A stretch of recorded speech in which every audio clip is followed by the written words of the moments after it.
O'Reilly. Are your wiper blades chattering, skipping, or squeaking? Don't let streaks or smearing on your windshield compromise your visibility. When it's time to replace your wiper blades, stop by O'Reilly Auto Parts and see our selection. Our professional parts people will even install your new wiper blades while you wait. Stop by O'Reilly Auto Parts today. O'Reilly Auto Parts. You ever get that feeling the walls closing in, the concrete jungle suffocating you? You crave some wide open spaces, the chance to connect with nature, maybe in a spot all your own. Well, head over to land.com. They've got ranches, forests, mountains, streams, you name it. Search by acreage. You can search by location. You can search by the kind of hunting and fishing you're dreaming of. Land.com. It is where the adventure begins. There's nothing like snook hook sets at dawn or catching a tarpon in the moonlight. Find your next fishing trip made easy on fishingbooker.com and experience the magic of the Sunshine State or any other destination on your fishing bucket list. Book a blue water adventure in search of sailfish or go snapper fishing with the kids. With over 6,000 captains and trips to choose from, planning your next one just got a whole lot easier. Download the Fishing Booker app on the Google Play or App Store, or visit them online at fishingbooker.com to book your trip today.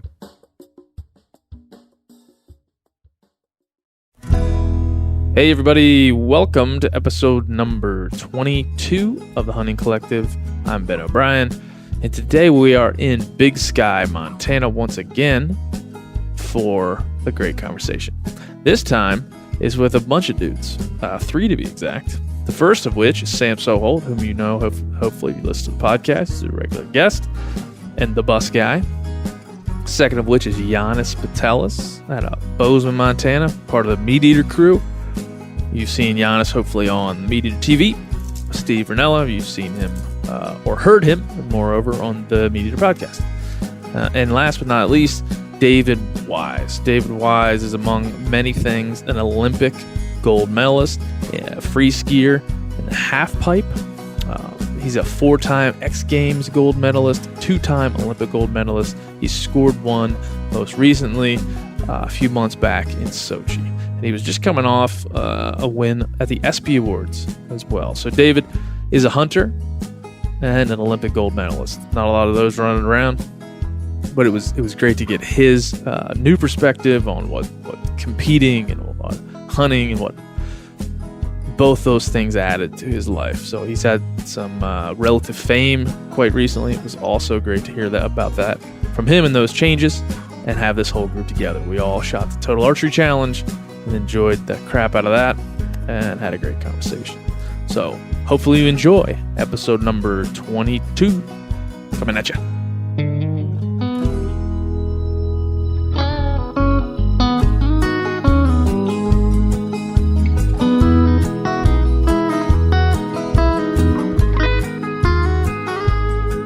Recording.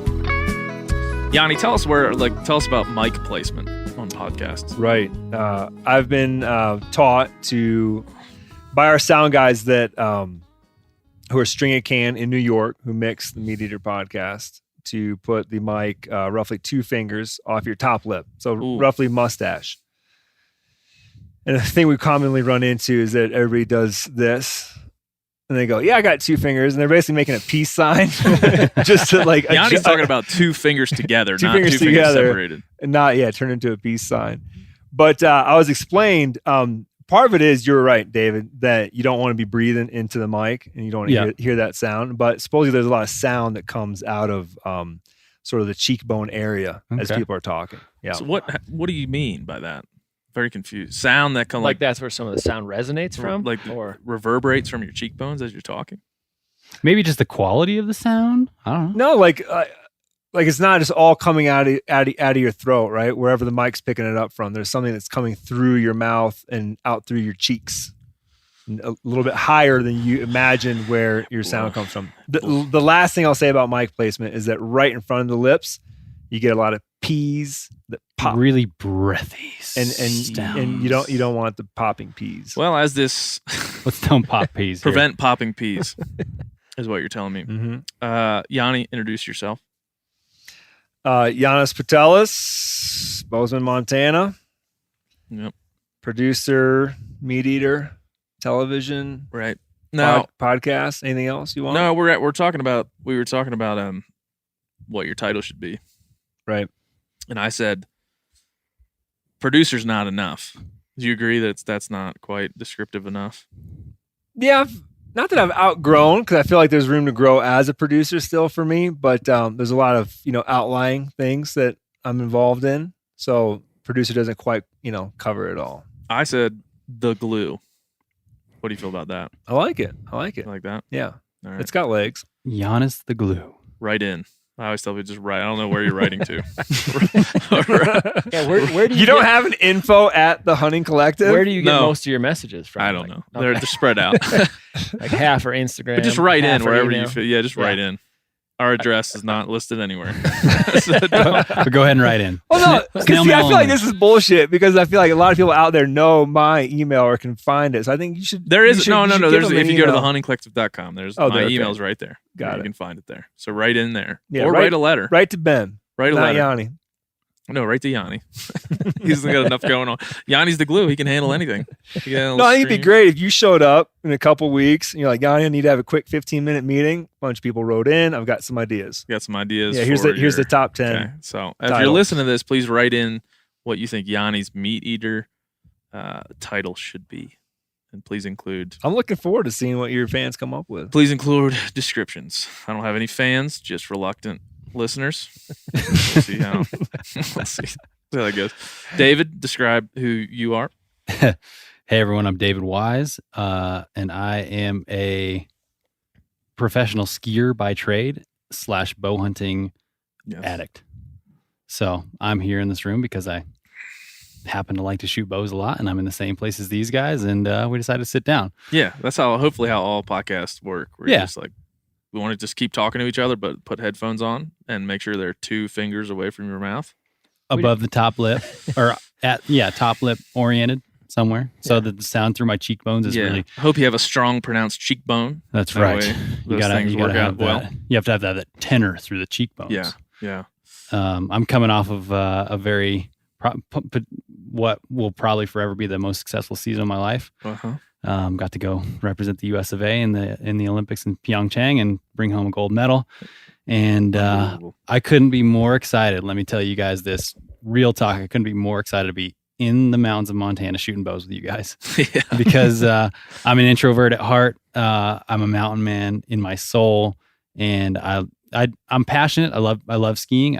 Part of the reason I love skiing as much as I love hunting is that both things get me further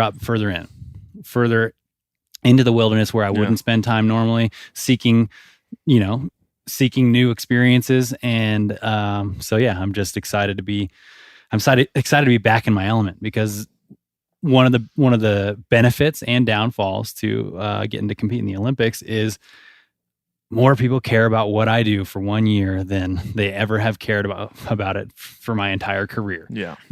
The Olympics tend to connect people, and they connect me to people who really probably don't even know what I do. Or even if they know, and even if they've watched me ski in the half pipe, they don't really understand what's going on. They don't understand why my run is better than anybody else's They're like, run or cool not. dude with the long hair that flips upside down. when He does the skis. flips and spins and stuff, but he won a gold medal, you know? So the attention that I get is certainly, for me, kind of overwhelming. So it's just nice to take a step back and remind myself, what life is all about, and do the enjoyable things in the mountains. And I like flinging arrows at whatever I can fling Fun them at. targets. We're coming back to that. Sam, I want you to describe where we are and then say who you are. Okay. So we are in Big Sky, Montana. We are currently in a corner unit kind of condo hotel room type thing, looking out over pretty amazing mountain views.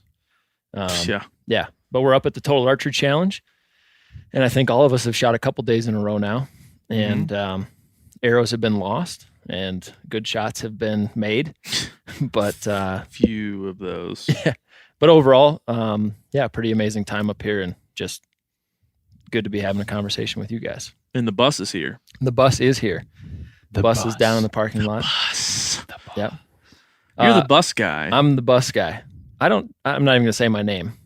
The bus guy. Is that annoying that you're the bus guy? No, I don't think so. I think it's so I'm Sam Soholt, most recently known as the bus guy, but I think it's nice to have a little bit more of a title on my nomadic lifestyle, because I kind of started living on the roads in 2012, and it was I think it was May of 2014, I moved out of my house that I was renting, and I haven't had a permanent address since then. So I've just been living on the road. Last summer I built out the school bus, and when I'm on the road, I'm living in that, and when I'm not, I'm just crashing wherever I can find a place. In all seriousness, what mostly goes on in the school bus? Like driving and sleeping, and then hunting out of it. Yeah, driving, sleeping, and hunting.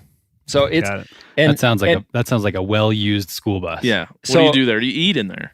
Probably. Yeah. Like, so a lot of times I'll hunt alone, and I'll, whatever, got a little camp stove set up on the kitchen counter in there, and coffee pot ready to, like a French press ready to roll. And so I wake up and I make eggs and whatever and coffee, and then out the bus door into wherever I'm going. And then when I've got people in camp, I always set up the wall tent, sits up next to it. Did a custom wall tent. And so you got wood stove and all the cooking stuff out in the wall tent, and then everybody's sleeping inside. And I've got like a propane fireplace. And so I always set my alarm an hour before we have to get up. I hop out of bed, turn the fireplace on, go back to bed. And then I start the wood stove. And so when everyone wakes up, the bus is warm, the tent's warm, and then we cook breakfast and go hunt. Man, you're doing hunting camp right. Yeah. It's a Bluebird bus. It is 1993 Bluebird full-size school bus. So what's the ratio of breakdowns to hunts for the bus? I should knock on wood. I have yet to break down. God, that's good. So, but I have done I've spent a lot of money on preventative like maintenance. So before I took off last fall, I spent almost $1,600 on oil change. They fixed a bunch of exhaust leaks. There was hydraulic fluid that needed to be sealed up. They did a full run through. I had some lights that I had, put a screw through some electrical work. And so I had shorted out the tail lights on one side. And so they fixed all that. I mean, it was just I had them run through the whole thing. A guy that does service on all the regional school buses in the area where I did the build. And so I figured if he's getting school buses ready for kids riding on them, I figure I'm in good hands. And then I've anytime I start to think I'm having trouble with it, I take it in and go, okay, I need you to run through this. I need you to check it out. And then I'm always trying to be ahead of it, because I don't want to be out in the middle of nowhere and You've been inside, right? Oh yeah, I've been in the bus. Is it dialed? Like when you're in there, you're like, dialed man, as shit I in the could do a bus. couple hunts out of this I've thing. podcasted in the bus. Have you had anybody reach out and say, hey, do you have plans on how to do, I want to do a bus? Oh, yeah. Yeah. So I will say, I've had a lot of people reach out and say, oh, I've always thought about doing a bus. Like, can I ask you questions if I get one and build it? And if I'm going to be completely honest, I probably talked more people out of buying a bus than I have inspired people to buy one.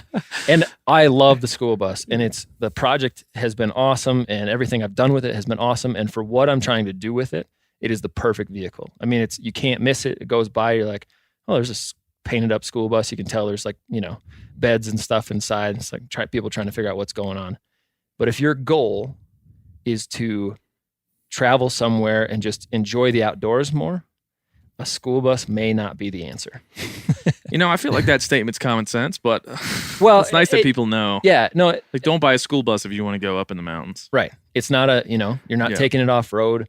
Once you get there, you don't have a vehicle unless you pull something or meet people there. Like last year I had the full size bus, and then I pulled a utility trailer with a 4-wheeler on it.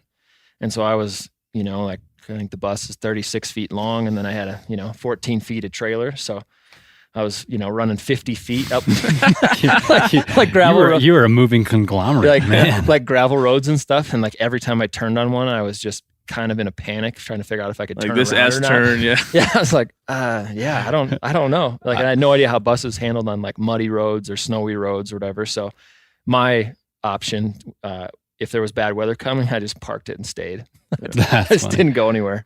I've dealt with that on a much subtler level. Just pulling a trailer. I think I got a little travel trailer for the family, and everybody just assumes you can just drive the dang thing everywhere. Mhm. And I've definitely had some conversations with my wife where I'm like, look, we got to have a plan for how we're going to get out of the parking lot before we get into it.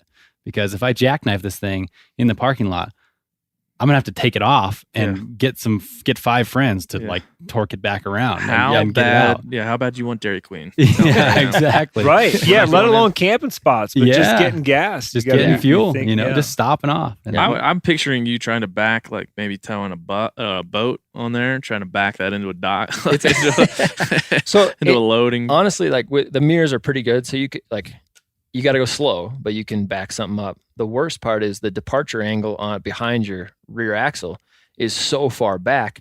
Like you have so much vehicle behind the rear tires that if you go through a dip, like the jack on my trailer, it was, I don't know how long it was when it started, but I probably ground off like 6 or 7 inches of the bottom of the jack because every time I go through a dip, it was just, and I would just run that through. So then I just run a couple extra 2x6s to. Yeah, it's just fine. Yeah, just have a big, block and I can jack it up on that.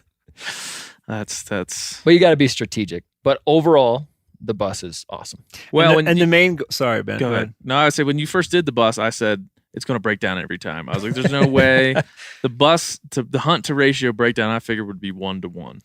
Well, I got won. You beat me on that. Yeah, it's a 0% breakdown 0%. ratio. But I got pretty lucky when I basically bought the bus from a school district. It was one guy had bought it, but he didn't use it. And I bought it from him, but the school had paid to do a complete rebuild on the motor and the transmission. So like when I got it, only had 20,000 miles on the rebuild. And I think I've put 14,000 miles on the bus now. Yanni. Sorry. 2 questions. Yeah. Real quick, main purpose of the bus. Yep. And then what's a 92 rebuilt engine bus go for? Okay. So main purpose of the bus. So a long time ago, I was sitting around with my brother and a buddy of ours, and we were talking about like how cool it would be to buy a school bus and do like a 12-state turkey tour and just drive around and kill turkeys for I didn't know you were such a turkey fanatic. We were talking a little bit at lunch, but this is we're going to get let's let him get through this, but we're getting into the 10 turkeys conversation. Go. Bring it. So we were like, you could trap. I mean, you can buy turkey tags everywhere. There's almost nowhere you have to, like, there's very few states you have to draw a turkey tag. And so you could say you go hunt in Nebraska and you kill 3 turkeys and then you just go to the next state and you buy tags. And we just thought that would be cool to rip out all the guts out of a school bus and have a couple cots and just a wood stove and whatever, and like keep it super simple and just like travel around and kill turkeys. And that was the original, like, 3 guys sitting around bullshitting idea. And then I think it was like 3 years after that, but like when we had that conversation, like every time I'd see a school bus, it'd be like, oh, look at that bus. Like, I mean, it's like, it'd be like a bus. You had like bus lust. Oh, yeah. Look at that short bus. Like, oh man, look at that one. That'd be like perfect size for doing this, And it was the fall of 2016. I was kind of coming off a hunting season, trying to kind of figure out what I wanted to do next. All of the public land transfer debates and everything that were coming, happening. People were starting to get fired up about trying to keep public lands public. And it seemed like the right opportunity to both get the bus and build it out and then have it mean more than just some guy roaming around hunting. Cause that's, that's not that cool of a story. Like it's just a homeless guy in a bus traveling around trying to shoot things. So I attached it to this public land message, and my whole goal was to stay at a very elevated level to raise awareness about the issues and help educate people and kind of have people look at it and try to figure out what I'm talking about and then go do research on their own about all the public land stuff, and just kind of a little bit of a call to action to get people involved with trying to figure out what they can do to keep stuff public. So that was the whole goal. And it was $3,500 to buy the bus. Gosh, what would you have guessed, Yanni, on a cost? A little higher. 5, 6. So he had it listed for $5,500. I first tried to trade guns and gear because I like to barter. And I think I wore him down. You just happen to have an armory to trade out. Well, I've done a lot of photo work for different clients over the last 6-8 years, and a gun here or there, and a pack here and there, and clothing and coolers and all sorts of stuff. And so the guy I bought it from, his name was Carlos in Fort Lupton, Colorado. And I was like, do you like to hunt? Do you like to fish? Like, would you want to trade gear for it? And he's like, well, what do you got? And I was like, what do you need? And so he's like, oh, we'll take, like looking for this. And so I gave him like a whole laundry list of stuff. And I think I just wore him down. And finally he was like, all right, I'll take 5,000 in gear trade or 3,500 cash. And I said, sold, 3,500. So I bought it New Year's Eve, 2016. And the funny part about that is that about 5 years ago, Sam and I were on a hunt. And during the hunt, I was talking about podcasting. And in that same hunt, he was talking about building a bus. And then about at the same time, 4 years later or whatever, now we're talking about we're on your podcast talking about my bus. That's crazy. That's deep. Whoa. It's real deep. All right, we're going back to David. I don't have any transition at all.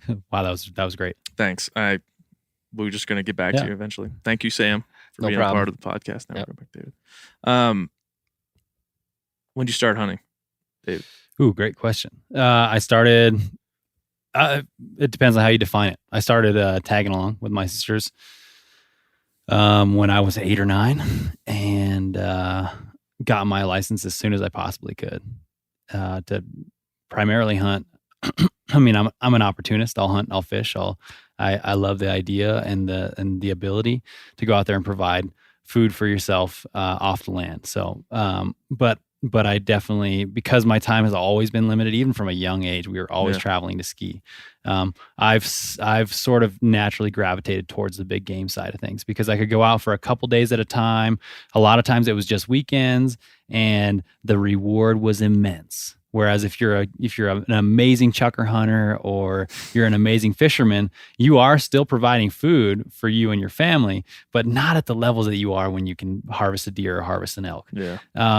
So my dad, I have twin sisters that are 4 years older than me, and my dad hunted kind of recreationally when he was growing up, and it was always something that he respected and liked, but it wasn't a big thing to him until his daughter's starting to getting to the age where maybe they could hunt, and he realized, no, this is something that I kind of want to pass down.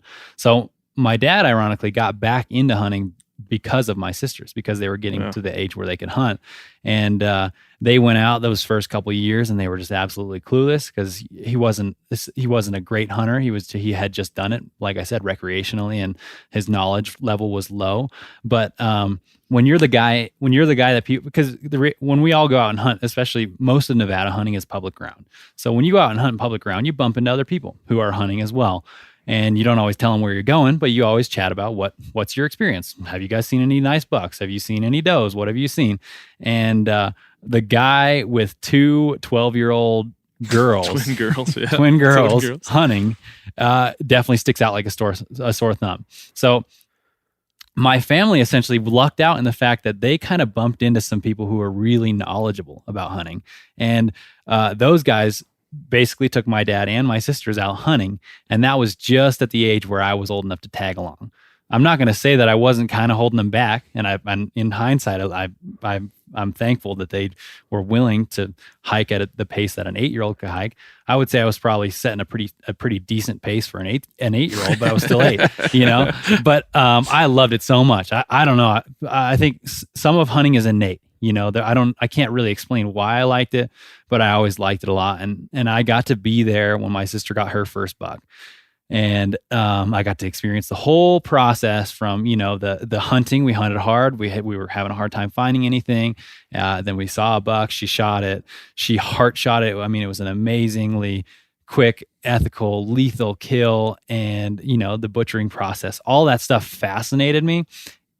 And then I got to experience it from a food side. And I was at 8 years old. I've been eating deer since I was 8. And like I said, the time for me has always been the biggest obstacle between me and hunting. I think I look at me and hunting kind of the same way I look at me and my wife. This is going to be a really ridiculous analogy. So good luck working your way through this analogy. Here we go. You ready? Where like my wife and I, we met when we were young, and we didn't get together when we first met, but we were always destined for each other. Yeah. And that's how I feel about hunting. Is like hunting and I met at a really young age, but I always just kind of dipped my toes in it. But I was meant to be a sold out bow hunter. I just didn't realize it. Yeah. And same thing with my wife. I met her and she fascinated me, but I didn't really know, and I wasn't really in a good place in my life to be with her at that time. And we went our separate ways, and met back up a couple years later, and I was like, holy crap, yeah, I haven't been able to forget this girl. And but beyond that, it was just wildfire. And same thing with hunting. It was like, I always liked hunting, and in Nevada, our opportunities are somewhat limited, especially on the rifle side. If you put in for easy to draw units, you can most likely draw a tag a year. But that's not even guaranteed. That's not guaranteed. The between hunting cow elk and putting in for everything else. I mean, literally when I would put in for the Nevada draw, I'd run out of things to put in for because I just wanted to draw something. So the hunting was a little limited. So I would just hunt when I drew a tag. So I drew, 1 year I'd draw a deer tag and I'd hunt that. And the next year I'd draw a deer tag or maybe an antelope tag and I'd hunt those. Whatever tag I happened to draw would be the animal I chased. It wasn't like I was not very calculated about it. It was just kind of like throwing some darts at the wall and hunting whichever one stuck. And I drew an elk tag 1 year, and I realized when I drew an elk tag, I've never seen an elk. That's going to sound super funny to you guys because you grew up in areas where elk are plentiful and you see them on the side of the highway. And I've seen a lot of elk since then. But when I drew it at I want to clarify that when I was started as a elk hunting guide, I'd probably only seen maybe a dozen elk up to that point. Let me also clarify, I grew up on the East Coast. Yeah. I grew up in Michigan. Yeah. And I grew up on the east side of South Dakota. That's true. Okay. So shut that down. Continue, David. Pardon my ignorance. Before you continue, I want to give you an A+, definitely an A on your analogy, because like if your gal isn't happy with the way that you compared her to your love to hunting, and then she doesn't love you more now, like she should, right? I was super concerned when you first brought up the analogy. I'm like, he's about to crash and burn on this one. Like, right, but that was good. Because when I'm hunting, I'm chasing. When there's chicks around, I'm chasing. It's just like same thing, Exactly the same. Yeah. There's no way. I would also say, your story, I think, is similar to a lot of folks' stories, and I'd like to hear from everybody about this particular point, which is, one, my dad stopped hunting for a long time until I got into it. And then he got back into, at my level. Yeah. And then as my levels of hunting have kind of increased, he's gone back with me, kind of as like the metronome ticked. But then also during college, I didn't hunt as much. Like during that formative time when I was trying to figure out my life, I hunted markedly less than I did when, I turned 23 and got out of all that and got into like, what do I want my life to be? So I find like that story is it's pretty damn similar to a lot of folks. It's common. It's actually a more common story. The more I share it with people, the more common I realize that is that, and I think that the heritage of hunting is super important. I'm excited to teach my kids to hunt when they grow up, you know? And, so anyways, I stopped on, drawing my first elk tag and realizing I'd never seen an elk before. Yeah. And being like, okay, I guess I gotta go figure this animal out. But I've grown up. I feel really fortunate to have grown up in a state with so much public land. Yeah. And I think that's something that we four are all very passionate about. Is like, we want to see, if anything, more access to public land. Yeah. If anything, we want to see just it protected better and better, because I never once hunted on private land until I was like 26 I was going to years ask you old. that as you were talking about like, I drew a tag here, and that was all public land. Always public land. There was no alternative. We would kind of, me and my dad and our hunting buddies, we would kind of laugh at the people who went out and bought landowner tags. We were like, why would we buy a landowner tag when we can buy the $35 deer tag? It just wasn't the approach that we had to hunting, because hunting for us was always about food. It was never about shooting the biggest animal. And would we shoot, if you had a choice between the bigger buck or the smaller buck, are you going to shoot the smaller buck? No, you're going to shoot the bigger one. Yeah. But if you have a chance between a small buck and no buck, are you going to shoot the small buck? Yeah, because it's food. It's food for the freezer. And so, yeah, that was always my heritage growing up in hunting. Was public land was the only option. And that's why I say I feel really fortunate to having grown up in Nevada, because we do have so much access to public land. Yeah. And I've learned I wouldn't describe myself as a very good hunter, but I'm a very relentless hunter. And I think the public land is what taught me that, is because I realized everybody has the same chance on this piece of ground, but the guy who walks a little further in or goes or climbs the mountain a little bit faster, he has a greater chance. Yeah. And I learned that from a pretty young age, and that's how I hunt today. It drives some of my friends that I hang out with crazy. They're like, "Why did you walk that far in? Why did the main question usually is, why did you shoot that far in?" And I'm like, "Because that's where I found it." Sorry, And so, anyways, I kind of got lost on my. No, that's it's just a different way to grow up. I mean, I grew up hunting public land, but it was a lot different. Yanni, you grew up how? 100% private. 100% private. In Michigan. I don't even think the concept of public land really hit me until I was probably, I don't know, 5 years into guiding elk hunters on public land. And so I kind of sort of realized what was going on there. And we had private access to private land, to public land, right? It was harder to get to. So we saw a few dudes coming in and just slowly figured out that we were, kind of protecting it. You wouldn't talk about it much in town as to where we were hunting, right? Because we had a little bit of a honey hole. But I mean, I was mid 20s until I was kind of like, oh, wow. Yeah. 100 square miles that just go. Right. I was the same way. I was maybe 25 years old. I grew up hunting public land mostly. And then got to 25. I was like, wait a minute. I grew up hunting public land. I just thought that was a place everybody went hunting. I didn't know. I had no idea that it was like some kind of classification around where it could go and not go. I just thought, sometimes we go to private. Every once in a while, we would hunt private farms. Every once in a while, most of the time, we would go public. Yeah. It was just kind of two things. We would access public through private quite a bit growing up, but that was just part of it. And I didn't think anything of it. I really didn't. And most of the time, for me, it was never, we were never hunting on the private ground. It was just an access point to a big piece of public land that didn't have a lot of access. So it was always cool to be able to go through there, because then, you kind of knew you were going to get some opportunities that other people weren't. But, as I was talking about my analogy, I'm going to complete the circle of the analogy of how I went from being a recreational hunter to a guy sitting here having a podcast with you guys. And it's almost 100% Remy Warren's fault, because you beat me to it. I was going to be like, so if he gave you the Remy Warren disease, then that's why you're hiking too damn far in the wilderness. Yeah, he gave me the bug, and I haven't been able to get away from it. After I was always a hunter, and I would always put in for tags, and I enjoyed it, but it honestly wasn't even at the top of my list every year.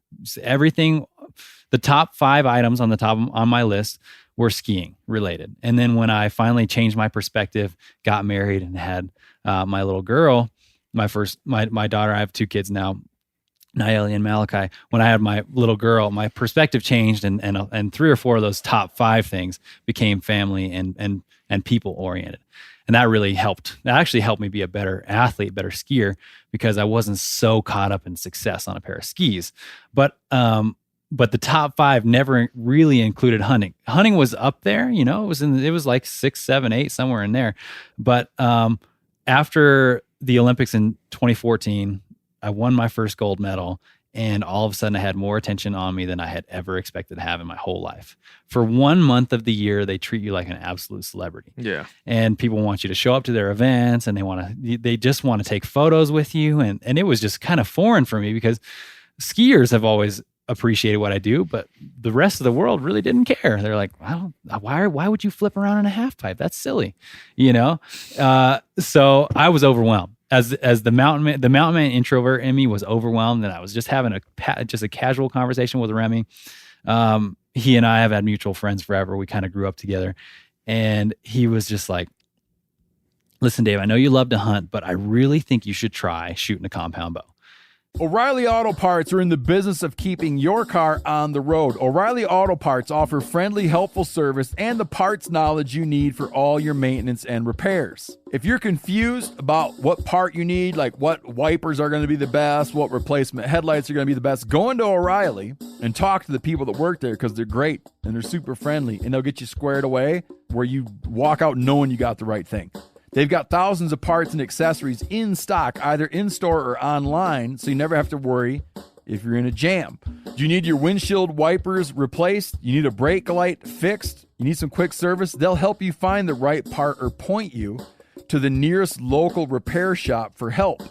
The professional parts people at O'Reilly Auto Parts are your one-stop shop for all things auto do-it-yourself, and you can find what you need in-store or online. Stop by O'Reilly Auto Parts today or visit us at O'ReillyAuto.com/MeatEater. That's O'ReillyAuto.com/MeatEater. You ever get that feeling you're stuck inside staring at screens and a primal urge kicks in? You crave wide open spaces, fresh air, the chance to connect with the land. Well, maybe it's time to find your own piece of the wild, but searching for property can be a maze. That's where Land.com comes in. They got millions of listings across the country, from mountain ranches to hidden fishing holes. Their search tools are like a seasoned guide helping you narrow down what you want. Land.com isn't just about buying and selling. It's about finding a place to hunt, fish, explore, or simply sit by a campfire and listen to the crickets. So head over to Land.com today to turn one day into today, because trust me, there's nothing quite like the feeling of standing on your own piece of earth. There's nothing like snook hook sets at dawn or catching a tarpon in the moonlight. Find your next fishing trip made easy on fishingbooker.com and experience the magic of the Sunshine State or any other destination on your fishing bucket list. Book a blue water adventure in search of sailfish or go snapper fishing with the kids. With over 6,000 captains and trips to choose from, planning your next one just got a whole lot easier. Download the Fishing Booker app on the Google Play or App Store, or visit them online at fishingbooker.com to book your trip today.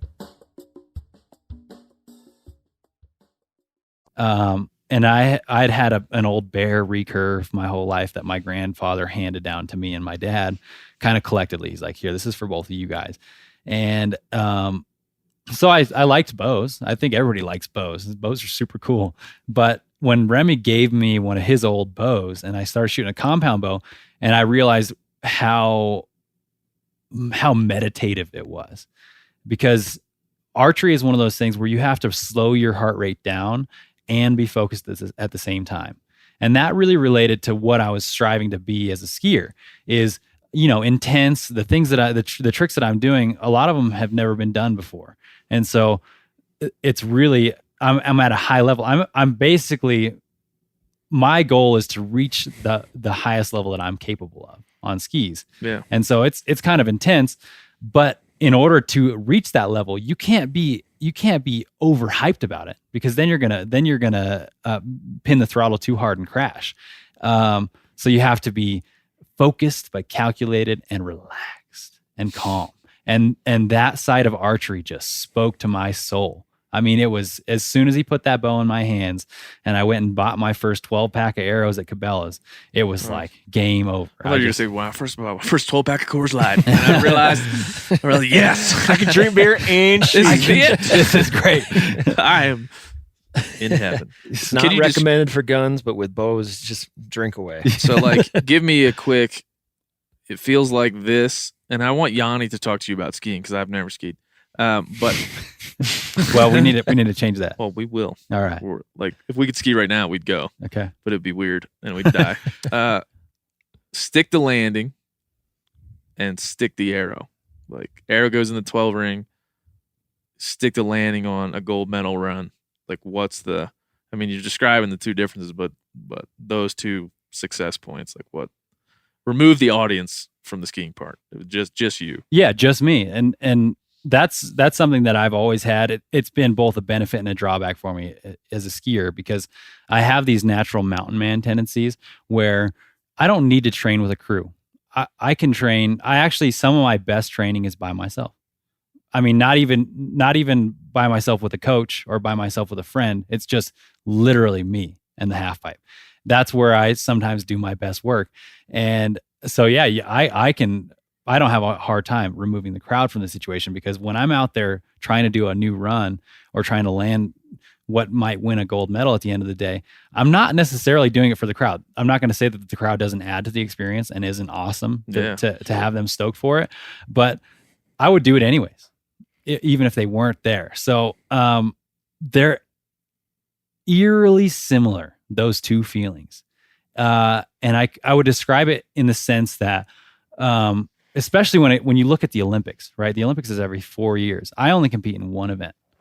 So I work essentially on paper, I work for 4 years for 35 seconds in a half pipe.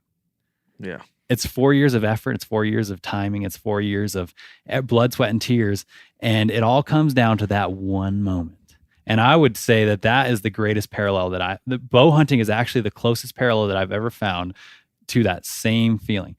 With a bow, more so than a rifle, more so than any other form of hunting, you have to practice quite a bit. You got to practice all year long. You got to stay fit. You got to be in shape. You got to do your scouting. You got to know you're going to be able to find the animals.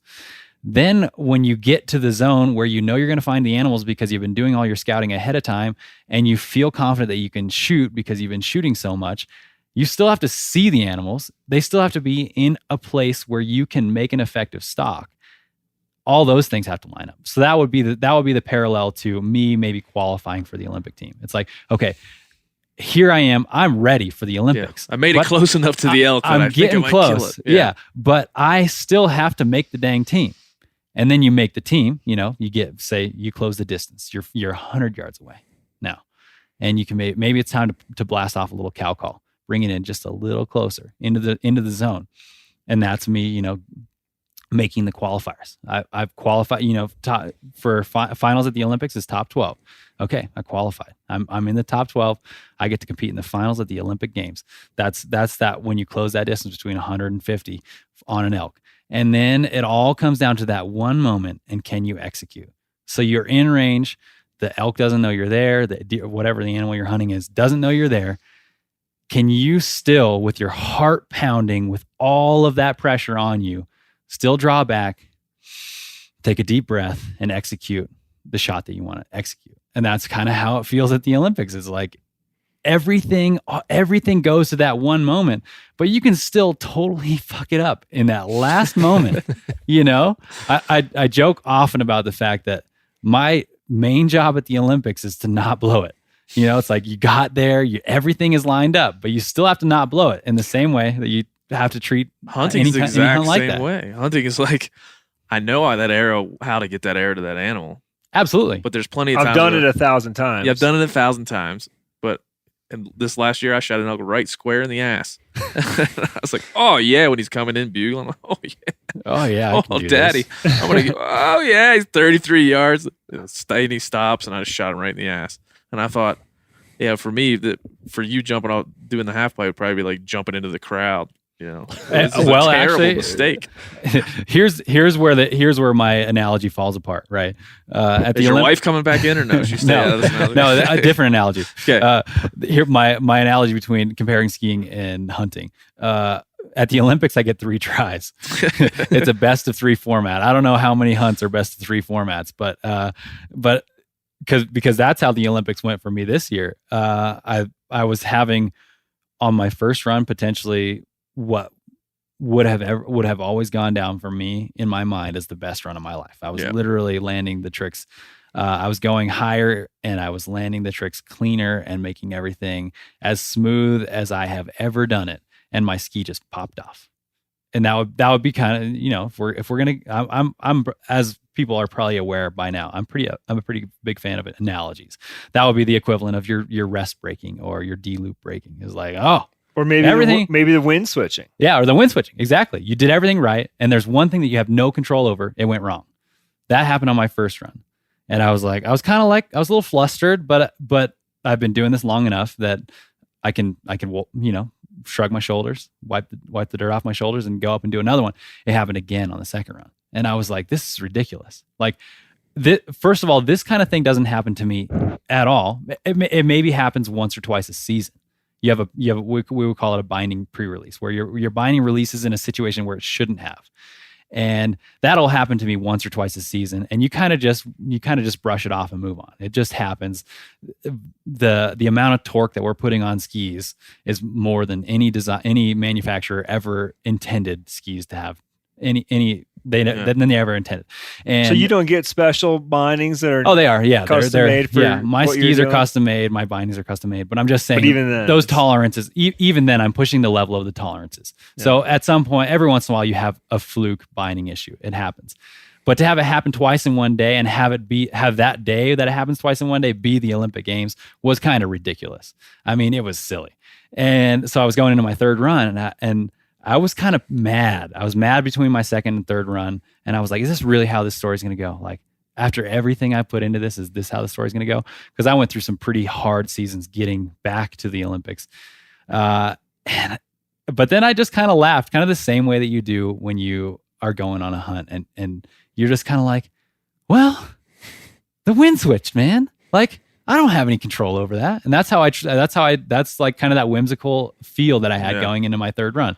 It's like, no, I just reminded myself. I was like, look, man, you did everything that you were capable of doing and things went wrong. We're going to crank those bindings up as high as they go.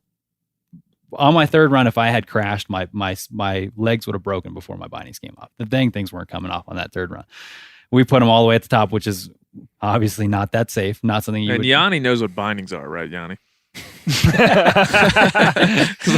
concerned that no one else knows. I don't know. Let me inform you. The binding is the thing that you use to attach your foot to the ski. Okay, it's the thing that you click into. So there's a heel piece and a toe piece. Kind of similar to just a really good pair of boots. Is like you click the toe in and then you click the heel in. That thing keeps you attached to the ski. Okay, so the binding. Sorry, I just wanted to make sure. And the dudes that are hardcore, I had a couple of people once tell me. Better the knees than the skis. Exactly. Meaning that they're going to crank up those bindings so that ski never comes off because they want to stay with their ski, not lose it somewhere off in the woods if they crash or whatever. They'd rather just have a blown out knee. That's kind of the approach that I had to that third run. Is like, right. Because it's the Olympics and because I've been working so hard to get here, I'm going to crank these things all the way up. Yeah. With the confidence that I'm going to land it. I'm worried that people don't understand truly what you're talking about. You're talking about, because I watched the Olympic Games kind of with Remy. We were texting back and forth when you won the gold. We're not talking about just jump up and do a couple spins and land. This is like, how many rotations do you go through on one of these runs? Can you back up? If we're going to go here, let's back up all the way to yes. Tell us about the half pipe, the depth of the half pipe, because that alone, to stand in the bottom of the half pipe that these guys ride and look up at those walls that they're riding. I mean, I'm a decent skier. I'll ski most everything on this mountain that we're sitting next to, but to even come up to that lip and just confidently ski off of it and down into the half pipe, it gets gives me daunting. Butterflies a little bit. I would say the half pipe is probably the most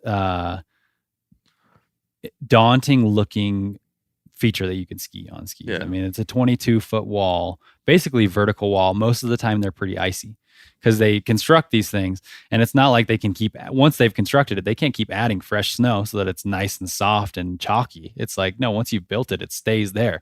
So they're usually pretty icy, and the margin for error is really slim because I'm taking off and landing on the same surface, just like half pipe on a skateboard or a BMX bike or anything else. So if I pop a little too hard, pop is our term for jumping. If I jump a little too hard off the takeoff, I'll land way out in the middle, where it's flat. And if I don't pop enough, then I'll land on the deck or on the coping, which is the flat part beyond the vertical part. You following? Yeah, I'm getting it. So I lied. It's a daunting. I'm kidding. No. I watched it, so I know what it looks like. I'm visually, but I just the description of, I look at these hills. I'm like, I can't go down that. I'd hike up it and walk down it, but just the description of being in your head speeding down that son of a bitch and going up the other side. That to me, that is How much actual vert is of the 22 feet is vertical wall? It's the last 3 or 4 feet is 3 or is 4 near feet. vert. It's actually not 90 degrees. It's about 86 to 89, anywhere in there, depending on who's cutting it and Right. how their night went last night or whatever. So, but another thing people have to think about is you compare the half pipe, like to skateboarding and BMX, but not only are you moving vertically, you are moving very fast horizontally. Yep. So you're adding. That's one of the main differences. Skiing and snowboarding half pipe are a half pipe that's built on a hill. It's built parallel. It's built down a hill. So the only way that we can generate enough speed, we're going. I think my Olympic run I averaged 17 or 18 feet out of the half pipe. So on each hit, I'm going 18 feet out of a 22 foot. how fast are you going into the half pipe? 35 to 40 miles an hour. Fuck me. I Yeah. can't go like. Oh But that's in the flats. When I start, as soon as you hit the wall, you're going up a hill, so you slow down quite a bit. I'm not going 35 miles an hour off the takeoff, or I'd probably go 35 feet out.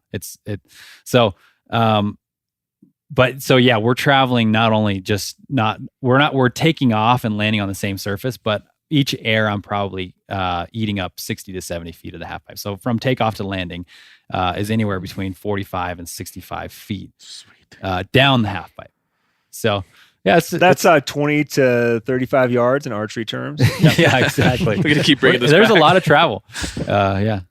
And 40 each hit, I guess since we're going there, I'll give you a good overview of my sport and what I do. Yeah, don't be shy. We want to No. hear this shit. Like this. So I average. Let me just say this for listeners: we're going to get to my turkey hunting thing later Absolutely. on. So if No, you're I'm worried excited to about talk hunting about talk, that. fuck it. Listen to the skiing talk. It's way more interesting. We're going to get to that. Go. We'll get there.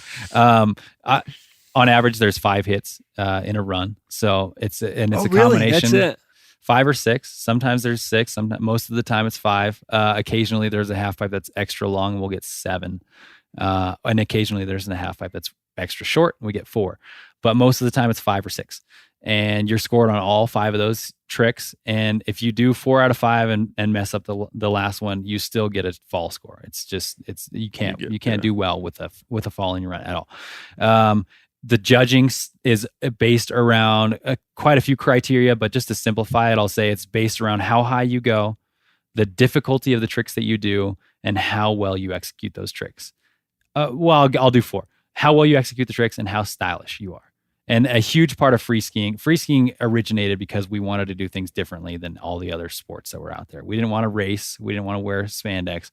We didn't necessarily want to ski the moguls anymore. We didn't want to do aerials. We didn't want to do anything that was similar to what was being done. We wanted to do things our own way. And so style is a huge part of it. And a way that you can recognize good style is somebody who takes something that looks really hard and makes it look easy. That's style, or what we would call steez, style and ease, steez. And so we're judged on all those 4 criteria. And the guy who can do all 4 of those can go really high, do technical tricks, execute them well. That means landing high, carrying their speed well, and add that element of style. That's the guy who wins at the end of the day. Steez. Steez. Hashtag Steez. You got steez? No. I don't have style or ease. Make everything look harder. I I gotta shoot give a basketball, you would know. I gotta give you skiers props too, because I came from snowboarding and probably I changed to being a skier in like 2001, 2, somewhere in there, and that was after 20 years of snowboarding, man. So I was like dyed in the wool, man. That was like my thing, you know. Mm-hmm. I was a skateboarder and whatnot. And so when skiers first started dropping into half pipes, I was like, what is this bullshit? Stupid. You guys don't belong in here. Yeah. But then, man, they progressed. And the next thing you know, snowboarders could only make it out 15 feet. And the next thing, now you're talking like what'd you say? 35 18. yards. Yeah. 18. 17, 18. Okay, so maybe I was off. They were going out at 10, and all of a sudden skiers were doubling that, you Yes. know? And that's... The reality is there's guys some have- physical reasons for that, right? Right, 2 On edges. a snowboard, you have 1 edge. On a skis, you have 2. There's things that are easier on a snowboard.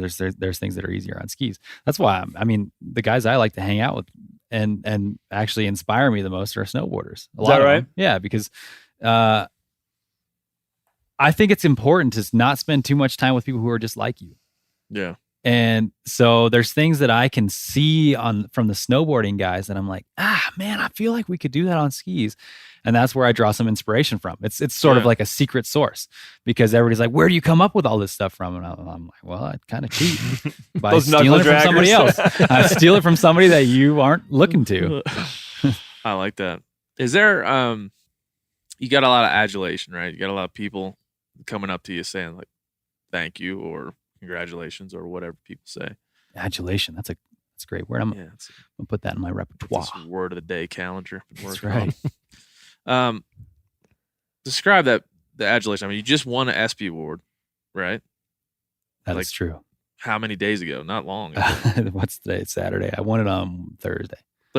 You were in LA, walking the red carpet with all kinds of people. Now you're here, walking the side of the mountain. Is that just, this has nothing to do with anything other than that adulation? You know, I know it's temporary in the Olympic sense, but as that adulation comes and as people, you know, reap these things and give you praise, do you find yourself more defensive, or do you fall into it? Do you fall into like, I was great. Fuck it. Like, I was great, because you were better than everybody in the world for that moment, one moment, that time. I always wonder that about people that experience those crazy highs. You fall into that high and just be like, I'm going.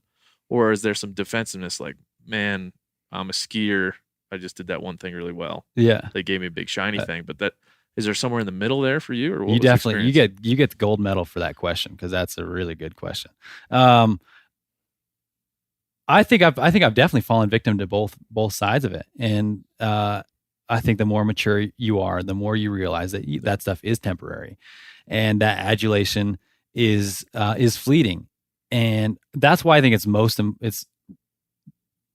more important to surround yourself with people who knew who you were before you had any success than it is to surround yourself with people who really like you. Yeah. Because I think we've all seen it in Hollywood. I'm sure we all have personal experiences with people who had a little more success than they expected to, or they got what they wanted, and suddenly they weren't that cool to you anymore. Yeah. And that is the last thing that I want to have happen to me. You know, the reality is I feel like everything that I have is a gift. I didn't make myself. I didn't choose how tall I was going to be. I didn't choose the fact that I was going to grow up in a family that would sell out and support my dreams. As a family, we didn't go on a family vacation ever. The first vacation that I went to a sunny place where, you know, the sun shines and I could surf was with my wife after first Olympics. Because, and I'm not complaining. I'm just saying that my parents, we sacrificed every dollar that we had and every moment of vacation time that we could to support both my ski career and my sister's ski careers. So, that's something I can't take credit for. How can I take credit for that? I didn't do any of that stuff. So realizing that even though for that one moment I did execute as well as I could have, and I did win that gold medal, even in that moment, I can't take credit for it, because all of those things that got me there were gifts. So I like to, my goal with that adulation is to share it. I'm like, hey, look, I'm glad you're excited about what I did, because I think skiing is super effing cool too. I think you should go ski halfpipe. I really do. Yeah. So I want to sort of embrace that excitement around my sport and what I do. At the same time, I want to be like, look, this belongs to you too. This isn't just mine. And I'm just a guy who's doing what he likes to do.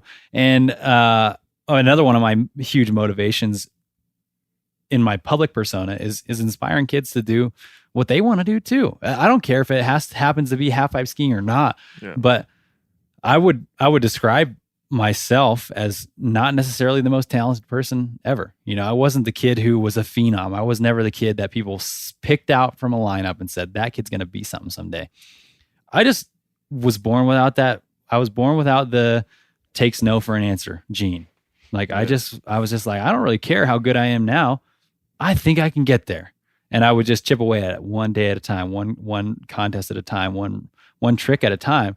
All of a sudden, the kids who were the phenoms that everybody was talking about and saying that kid's going to be something someday were losing to me, and they didn't understand why. And so that's one of the main things that I try to talk to the youth or even adults, because everybody has something they can be inspired by. That's always what I say is, don't focus on where you're at right now. Don't focus on what people tell you don't have enough of.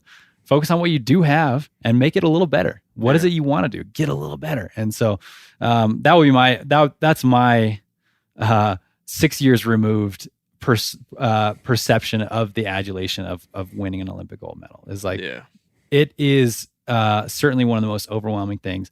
And I've spent time thinking I was the coolest thing in the world. And I've been reminded by the people in my life who really love me that I'm not that cool. I'm really just a nerd who likes to ski at the end of the day. So I think it's important to surround yourself with people who know who you are deep down, and not with people who are just saying your name and saying you're the coolest thing ever.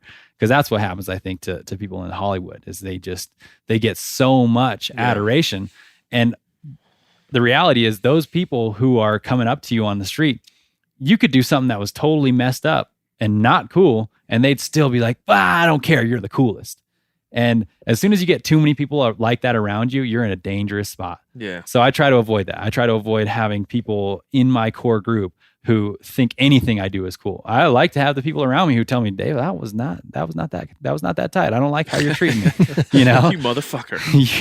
I like that. Dick. I find dicks. I've had a lot, like most of the guests on this podcast have been, high level hunting folks. I don't know how to describe, like, there's no comparison to what you do to hunting world type of stuff. But most of the people have experienced some kind of adulation based on their hunting life. Yanni has to some extent, like Sam has to some extent. These are tiny little blips on the radar. Yeah. But these are still, somebody come up to you and be like, what you do is cool. Like, that's the first time that happens to everyone, whether you're hunting or skiing or whatever. I feel like that just kind of, it can either go a good way or it can go a really effing bad way. Yeah, I agree. Do you think about that, Yanni, ever? Like, because you're on the media it's podcast. good to stay humble, Stay humble. Sam, you stay I think humble? I'm just gonna go full bad way. Yeah. Yeah. So let it go to my head. Just start handling, signing autographs. Be like, you ever seen the bus? Yeah. Oh, yeah. Let me sign your baby. I always carry a Sharpie. I sign a lot of things people don't want me to. Yeah. I've ruined a lot of just, like memorabilia that people got just for being at an event. I've drawn a lot of buses on people's t-shirts. I just want to tell you that right now. No, I think Yanni's right. I think it's good to stay humble, and it's just at the end, I think the best quote I've ever heard as far as people in the hunting industry, no matter how many people know who you are in the hunting industry, you're not famous. That's just all there is to it. I think that's a very good equivalent. David to can skiing speak as to well. that well. Yeah, it doesn't matter how big you are in skiing, you're still just a skier, and yeah, that's a good way to put it. It's totally fine. We're going to spin this off now to the turkey topic, because I really like to hunt turkeys. And Yanni is a big turkey hunter, right, Yanni? Well, how would you describe Speaking of being good at skiing, turkey hunting? Yeah. Now, Yanni, what level of turkey hunter are you? How much compared to other game species? My passion? Right now, it might be number one. You think so? For me right now at this time. It's number one for me. Sam, where does it rank for you? I would say probably number 2. Behind what? I love deer hunting. Doesn't matter if it's whitetail or mule deer. I just love deer hunting. Okay. So, David, have you ever hunted turkeys? Let me bring up another analogy, since that's my theme. My tonight. wife and turkey hunting. No, since I'm sitting with 3 very avid turkey hunters, I'm going to be. I heard a sportscaster this Olympics talk about how there should always be like a layman for every time you have an intense Olympic sport. You should always have somebody who's just a randomer pulled from the crowd, so that everybody can understand exactly how hard this is. And I think half pipe is a great example of that, where there should be somebody who just skis up that thing and is terrified, just to show you that it's actually terrifying. Like me. Like you. Yeah. Next time I would film a pipe video, I'm going to have you come and be the And it would just be me screaming. That's all you would hear. Like, here it goes! Yep. Fuck! That's what all it was. So I'm the turkey layman in the group. I've literally never hunted a turkey in my life. That's good to hear. But it's apparently, because I respect all 3 of you and your opinions, if you think turkey hunting's that dang cool, there must be something I'm missing. Because I grew up in Nevada, where you got to put in for 7 years and get 7 years of bonus points to maybe draw a turkey tag. I like that. I like that. That's your. And I've never bothered because it's the wrong season. Well, there's elk and things. Well, There's other things to do, like mule deer and elk and every other thing. Yanni, turkey hunting is the best because why?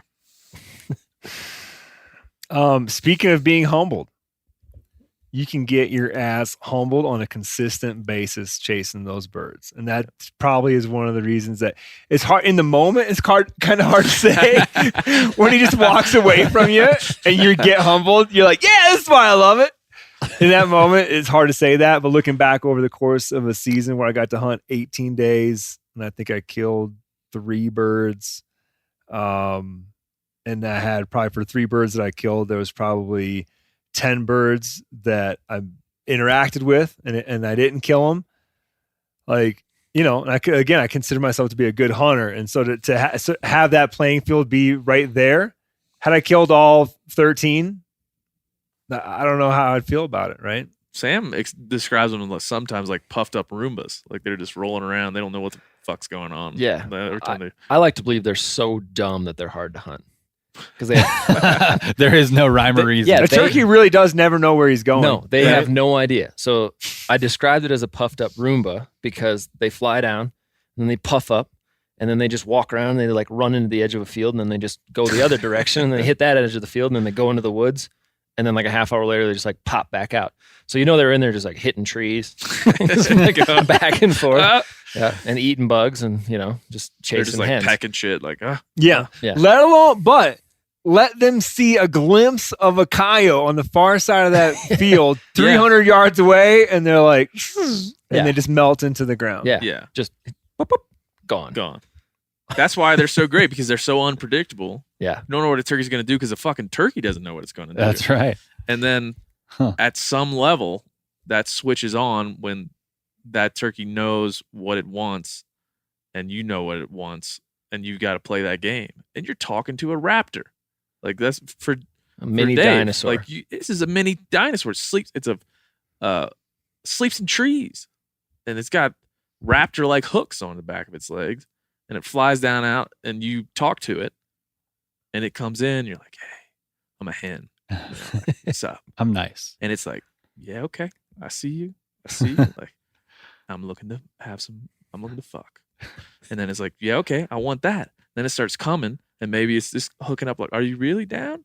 Like, I don't really see you moving around too much. And you got purr, get it in, those last little bits of like tantalizing sounds that turkey's going to have. And then it finally comes in, it checks up on the decoy and it starts to strut, spit, drum, and it's like oscillating feathers and its wings are moving back and forth. And it doesn't have any idea what it's doing. It's a room at that point because this is like, I'm about to get it on, but I'm not sure how to do it. I'm going to take a couple circles. And then like that moment happens when you're ready to shoot it and you shoot it and you always have like the flopping turkey is, in my mind, the number one thing you can see in the woods. Like that flopping turkey. So you're a guy that likes to flop. You don't like to just when they fold up and fall over. I'm not saying I like the fact that they're flopping around. I just like the fact that entire dance has played out and now I'm successful. I'm not saying I disrespect the thing as it's dying or like enjoy the death of it, but I enjoy, like, it gets me going to know that I've just had a conversation to some level with a wild raptor that sleeps in trees, flies down every morning and has little to no chance to really know what it's doing. But like that dance to me it's more intense than elk hunting, I feel like. Yeah, I'm still at the point where every time one is flopping or folds over dead, I'm kind of relieved and like, oh my God, I can't believe that happened. Like, I can't believe he's dead. Yeah. Yes. That's, I think, why the flop is such a satisfactory thing. Like, that happened. I did that. I used a fucking piece of wood that some fella crafted to make noises to a giant, bird that just came in here, and I'm going to eat it. It's going to be glorious. And some of the best meat ever. That's another reason, like you say, how you grew up, Dave. Yeah, I think, not to interrupt you, sorry. No, please I do. really resonated with the fact, you talked about this thing that we're going to get into a little later, so I won't spoil it. But you talked about shooting enough turkeys to not have to buy white meat for the year. And that you have, like, because that's so foreign to me, turkey hunting hasn't appealed to me any more than it ever did in that moment when you said that. I was like, oh, I could get into that. Yeah. Because the reality is in my house, we don't eat anything that's red meat. That's not game. And that's, God given. I've had some very successful years. I've had a couple of years in a row, 3 years in a row where I've been able to kill a deer and an elk, and a couple times, two elk and a deer. So I've got lots of meat around. I'm actually kind of getting dry. So we're going to need to go hunt again here pretty soon. Being able to just pull from the freezer and never have to go to the store for red meat is amazing to me. And the quality's 10 times better. So when you said that about white meat, I was like, man, all right. You guys eat chicken? I could do you that. guys eat chicken at home, like store-bought chicken? And lunch meat, like turkey and whatnot? Mm-hmm. You guys, Sam, you eat a lot of chicken, store-bought chicken? And Yanni? Probably half dozen chickens a year. Well, now we have chickens. So it's probably last year. I don't know if we bought any. Bought a chicken. But prior to that, And Steve said this about like what his brother says, like the store-bought chicken, you simply cannot replicate that from going up on the mountain. No. It's just like even shooting a wild turkey. You can roast that thing any special way you want. You're not getting what you get when you take You're out getting a vacuum sealed thing that just lived in a barn and like stood in one area for. No, not necessarily. I mean, we grew chickens that basically just ran around our yard, and when you roast that chicken, man, it's a different animal. It's just been domesticated over, over time. Yeah, and it's greasy and buttery, and it's been genetically bred to be delicious. Exactly. Whereas the turkeys that we're hunting, the elk that we're hunting, the deer that we're hunting, even though they do so happen to be delicious, they weren't bred to be delicious. They just are delicious. That not even if you put like little bowls of butter and garlic out in the field that they'd come and eat them. Or maybe even in your backyard. Would you ever feed them butter or anything like that? They eat scraps, so I'm sure there's some butter in there sometimes. That's not. Yanni's looking at me like, "Oh, fucking dumb question." That's the dumbest question I've ever heard. All right, well, we'll go back to. Here's my idea. Everybody has said it in this room. Like, there's the red meat thing. We're all dialed in on. If you kill an elk, you have a family of 4, correct, Dave? Yep. You've got a family of 4. I've got a family of 3, and you just live in a bus. It takes more than one elk. More than one elk. Yep. Right. In my house. Yeah. Yeah. For me, it's like an elk and 2 or 3 deer is so much that you can give a lot away to the people that you care to share that with and get them excited about it and still be well in hand with red. Last season, an elk and 2 deer was enough for me to be generous, not overtly generous, but generous and still feed my family. But I'm down to my last 10 pounds of meat. Then you're starting to get nervous around July. Yeah, I gave too much away. Calling people that's up. why I'm out here shooting. I need to be ready to harvest when the chance comes. Right. But if that happened to me every year, we're late July, I was kind of running out. That's it's okay. Good place to it's be. It's not a bad place to be. No. Yeah, it gets you excited for the season to come. And the reality is, because I've been in 3 years of plenty. If I run out, I got hunting buddies who haven't. And there's a community sense in that aspect. They're like, oh, wow, yeah, you're right. When you shot those 2 elk that one year and you gave me a bunch, that was good. I got a lot in my freezer. You could always go to Remy's house. He's probably got gosh, yeah. Don't even talk to me about that guy. Like, I'd like to have some bongo and a little bit of tar meat. He'd be like, oh, yeah, I got a couple of freezers full of that. Yeah, we all know plenty of people that aren't getting through everything that they're killing, right? No, not at all. I would put myself in that. It's just kind of, you understand, like, man, we eat a lot of backstrap and tenderloin around my house. This is a first world meat eating we're doing right now. But for the turkey part, like my wife, about 2 years ago, my wife started saying to me, I started getting frustrated with the chicken we were buying. Because my thought was like, let's buy chickens and slaughter them or figure something out. And she just said, I don't want to eat red meat all the time. I want other options. And I was frustrated with the nitrate turkey meat we were eating and the Purdue chicken that we were buying. And of course, over that time, we've shifted at those types of habits to make sure shit's organic and a little more comfortable with that. But at the same time, it's like that doesn't jive with the way that I want to live my life, the way that I want to eat my meat. And so it feels like a little bit of a fallacy to be like, I'm a wild game guy, eat what you kill type thing. But then when it comes to white meat, you're like, I'll buy a chicken here or there just to make sure we have a little variety. And so I try to sit down and think about how many turkeys I would have to shoot to eliminate the chicken that we bought. Now, I also put, for point of emphasis, I put in there like doves and pheasants and or quail in Texas. Like, how much of that do I need to have to make sure that we don't have this first world problem, but a problem nonetheless for the lifestyle that we want? And I came up with 10 turkeys, legs, breast, entire thing, for a year would get my family, there's 3 of us, get us through without having to buy any chicken or any lunch meat or anything like that. So that's my mission. Now that's been 2 years ago. And then in that time of my goal of killing 20 turkeys, I've killed, I think, 8 of them. But I still have that goal every damn year to kill 10 turkeys. How'd you come up with the number?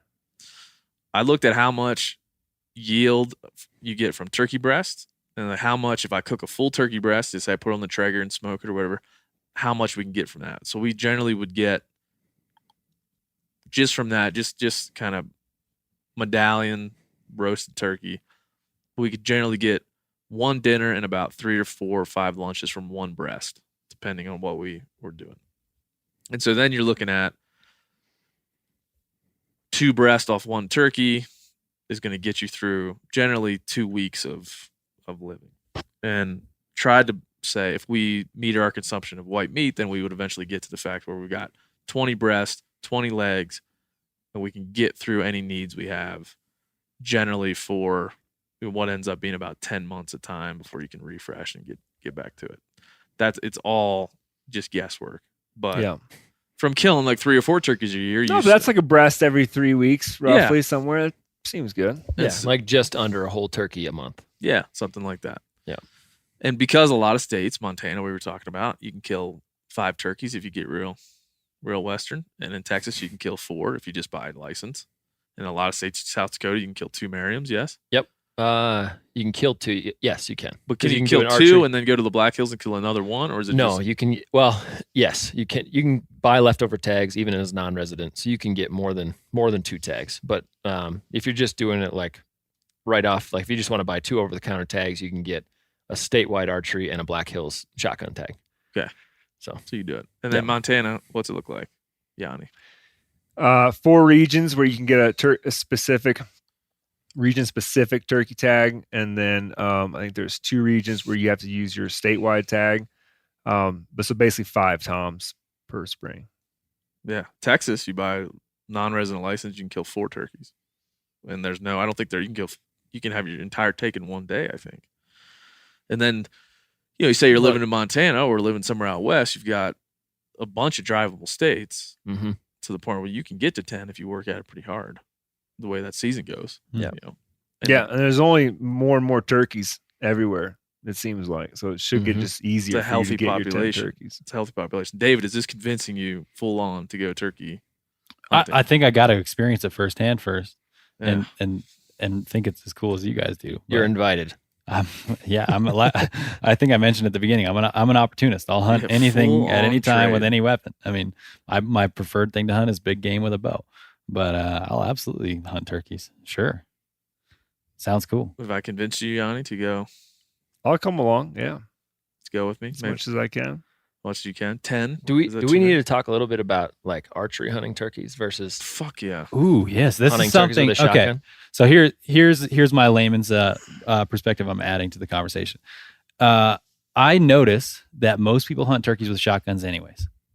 Even people who are diehard archery fans who would some guys who are like, no, man, I only hunt with a bow. I do not hunt with a gun. Will still hunt turkeys with a shotgun.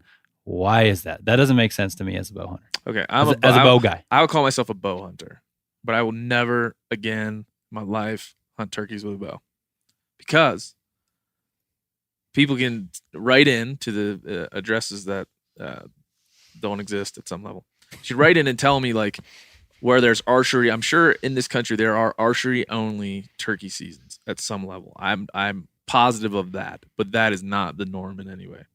And so most times you are choosing, unlike with an elk or you are choosing the less effective tool for whatever reason. And I'm telling you it's less effective, and I'll argue that with anybody. For the point of, imagine if you put a cantaloupe on a string and it was walking around and you're trying to shoot with a bow. That's hard enough. But we do that as archers. We do it.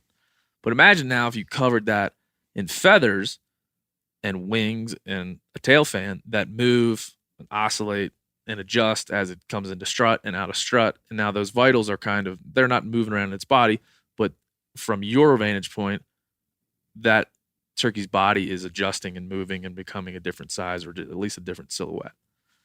That's the problem with turkeys. Okay. Because you can be aiming for the wing butt or the base of the beard with a broadhead. And if that turkey goes into strut and then out of strut, your aiming point becomes different. And I've watched some of the better archers that I know of put 10-ring turkeys and watch them fly into a tree with an Illuminoc and sit there all night and be down the next day. So given that fact that I've seen, like, there's no way that you can say I kill every turkey I shoot at with a bow because I'm the best at archery. Like, there's just too many variables. Okay. It's just not effective enough. Well, then also make to sense. add to the point where we're talking about eating turkey meat, you are shooting it at some level when it's broadside right through the meat that you want to eat. Yeah. And when you shoot it with a shotgun, you're shooting its face off, and I've never eaten a turkey face in my life. And so it just, at the end of the day, I was like, there's almost no reason that you can tell me that if you couldn't pick up a shotgun, you wouldn't. And I would also argue on a third point, people tell me if I'm wrong, but hunting with a shotgun, you're able to move around more and run and gun, as they call it. Like, call a turkey in and move as it moves, as opposed to popping up a blind, sitting in and putting out a decoy and waiting for it to walk in. Because with drawing your bow, you need concealment. A pop-up blind or a stationary blind allows you to just sit there and draw relatively in undercover. Whereas if you're just sitting against a tree, you got to draw out in the open. Turkeys have historically amazing eyesight. So for all those reasons, I don't see myself ever picking up a bow and pointing at a turkey. Yanni. O'Reilly Auto Parts are in the business of keeping your car on the road. O'Reilly Auto Parts offer friendly, helpful service and the parts knowledge you need for all your maintenance and repairs. If you're confused about what part you need, like what wipers are going to be the best, what replacement headlights are going to be the best, go into O'Reilly and talk to the people that work there, because they're great and they're super friendly, and they'll get you squared away where you walk out knowing you got the right thing. They've got thousands of parts and accessories in stock, either in-store or online, so you never have to worry if you're in a jam. Do you need your windshield wipers replaced? You need a brake light fixed? You need some quick service? They'll help you find the right part or point you to the nearest local repair shop for help. The professional parts people at O'Reilly Auto Parts are your one-stop shop for all things auto do-it-yourself, and you can find what you need in-store or online. Stop by O'Reilly Auto Parts today or visit us at O'ReillyAuto.com/MeatEater. That's O'ReillyAuto.com/MeatEater. You ever get that feeling you're stuck inside staring at screens and a primal urge kicks in? You crave wide open spaces, fresh air, the chance to connect with the land. Well, maybe it's time to find your own piece of the wild, but searching for property can be a maze. That's where Land.com comes in. They got millions of listings across the country, from mountain ranches to hidden fishing holes. Their search tools are like a seasoned guide helping you narrow down what you want. Land.com isn't just about buying and selling. It's about finding a place to hunt, fish, explore, or simply sit by a campfire and listen to the crickets. So head over to Land.com today to turn one day into today, because trust me, there's nothing quite like the feeling of standing on your own piece of earth. There's nothing like snook hook sets at dawn or catching a tarpon in the moonlight. Find your next fishing trip made easy on fishingbooker.com and experience the magic of the Sunshine State or any other destination on your fishing bucket list. Book a blue water adventure in search of sailfish or go snapper fishing with the kids. With over 6,000 captains and trips to choose from, planning your next one just got a whole lot easier. Download the Fishing Booker app on the Google Play or App Store, or visit them online at fishingbooker.com to book your trip today.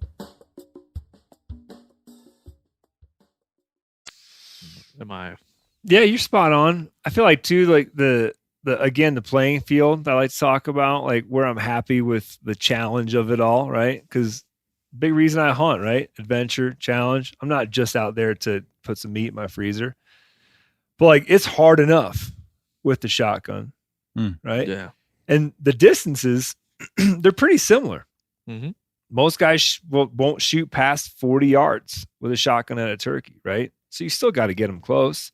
Bow might need to be a little bit closer, but I feel like you've kind of executed all the fun stuff, whether it's this or this at that last moment. Yeah. And I think, quite honestly, and there's some people that are my friends will hear this and be like, fuck you. But we've gotten to this point where I'm only an archery hunter, or my brand or my thing that I do is archery only all the time. And that's what I am. That's who I am. So I can't be seen with a gun, or it'd be like cheating or whatever. You lose your steez, man. If someone you lose them steez, bro. Hashtag steez. We're looking for a hashtag still at 20 episodes into the podcast, so maybe that could be it. But yeah, you're losing your steez, man. And it's just, I think that's why you look around nowadays in turkey hunting, and there's a lot of people using bows. And again, people can correct me if I'm wrong. At the same time that you release that arrow, you could be releasing a payload of pellets that will destroy that thing's face and drop it and flop it, rather than having it run away with an arrow sticking out of it. And so there's ethics, there's morality, there's just like remove your own personal preference and put yourself in a place of that turkey. I'd much rather get shot in the face than have to suffer with a freaking, Tom bomb in my. But fair enough. Here's the only other point to make. There's a lot of guys that shoots the gobbler guillotine or these broadheads, like the Magnus bullhead or anything like that. That broadheads that are designed to lop the turkey's head off fully, which is a pretty gruesome activity to do.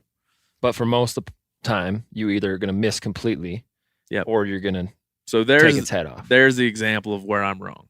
Okay. Like I put my gobbler guillotine with its, what are the cutting diameters of one of those things? All right, so you have, on the guillotine, I think there's 4 blades. Yep.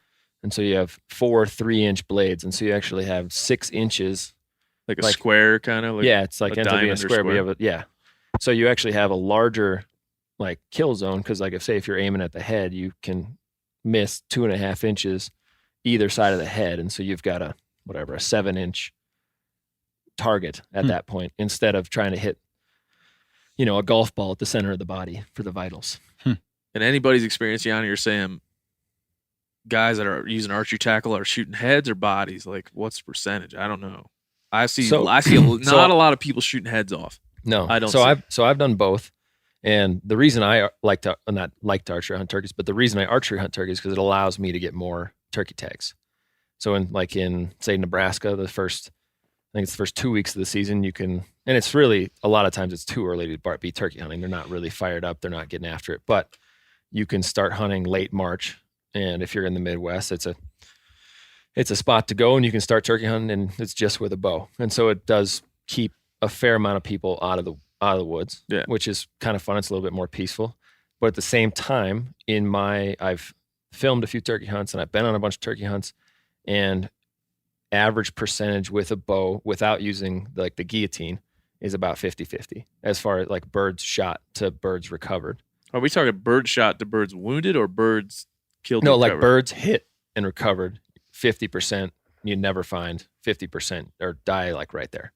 Yeah, that's too much. It's way too much. It's not a good percentage. Yeah. But then I've had some people that hunt with me that have switched to the guillotine or the Magnus bullhead, and you put your decoys at 6 or 7 yards, and so you're not worried about arrow flight, and that's a much higher percentage. Yeah. Especially, if it's hit, toast. Yeah, and if it's missed, it's missed. You may chop a feather off here or there or whatever. And in that case, you're not putting an arrow through its wing butt, its breast, and then you pull its breast down. It's got a hole, a jam hole right in the front, in the middle of it that you can't eat. Yeah, I think I have, again, from the layman's perspective on turkeys, but in the sense of hunting birds with a bow, I've actually had some very similar experiences, because I shoot a lot. I like to hunt quail with my bow, and I've hunted some geese with my bow, and I've had the same experience where occasionally I would pass an arrow right through what I would consider the boiler room on a goose or a quail or a chucker or a pheasant, and have them fly off. And you know that bird is going to be dead, but you don't get to recover it, because like you said, the vitals move around a lot. So I've actually switched when I'm hunting small small game birds with my bow. I shoot for the head, because that, for the same reason that you're talking about with the guillotine stuff, is if I miss, I miss, and I didn't hurt the animal. But if I do hit it, then it's done. Yeah. It's game over. Yeah, I think that spins off well to something that we all experience here at the Total Archery Challenge now. So we're at, Big Sky Resort, and there's a lot of country here. There's a wide open country. If you're hunting elk in here, this is it. This is good Western elk, bear, mule deer, whatever country. There's courses at the Total Archery Challenge where a lot of your shots are, as we were saying earlier, shots that you likely wouldn't take or be known to take, last day type of shots where you're like, I think I can do it, but I wouldn't take this on day 1 or 2 of a hunt. I'd like to hear everybody talk about, this is an archery. It's not an archery tournament. Nobody gets scored. It's not marketed as practice for hunting in any way.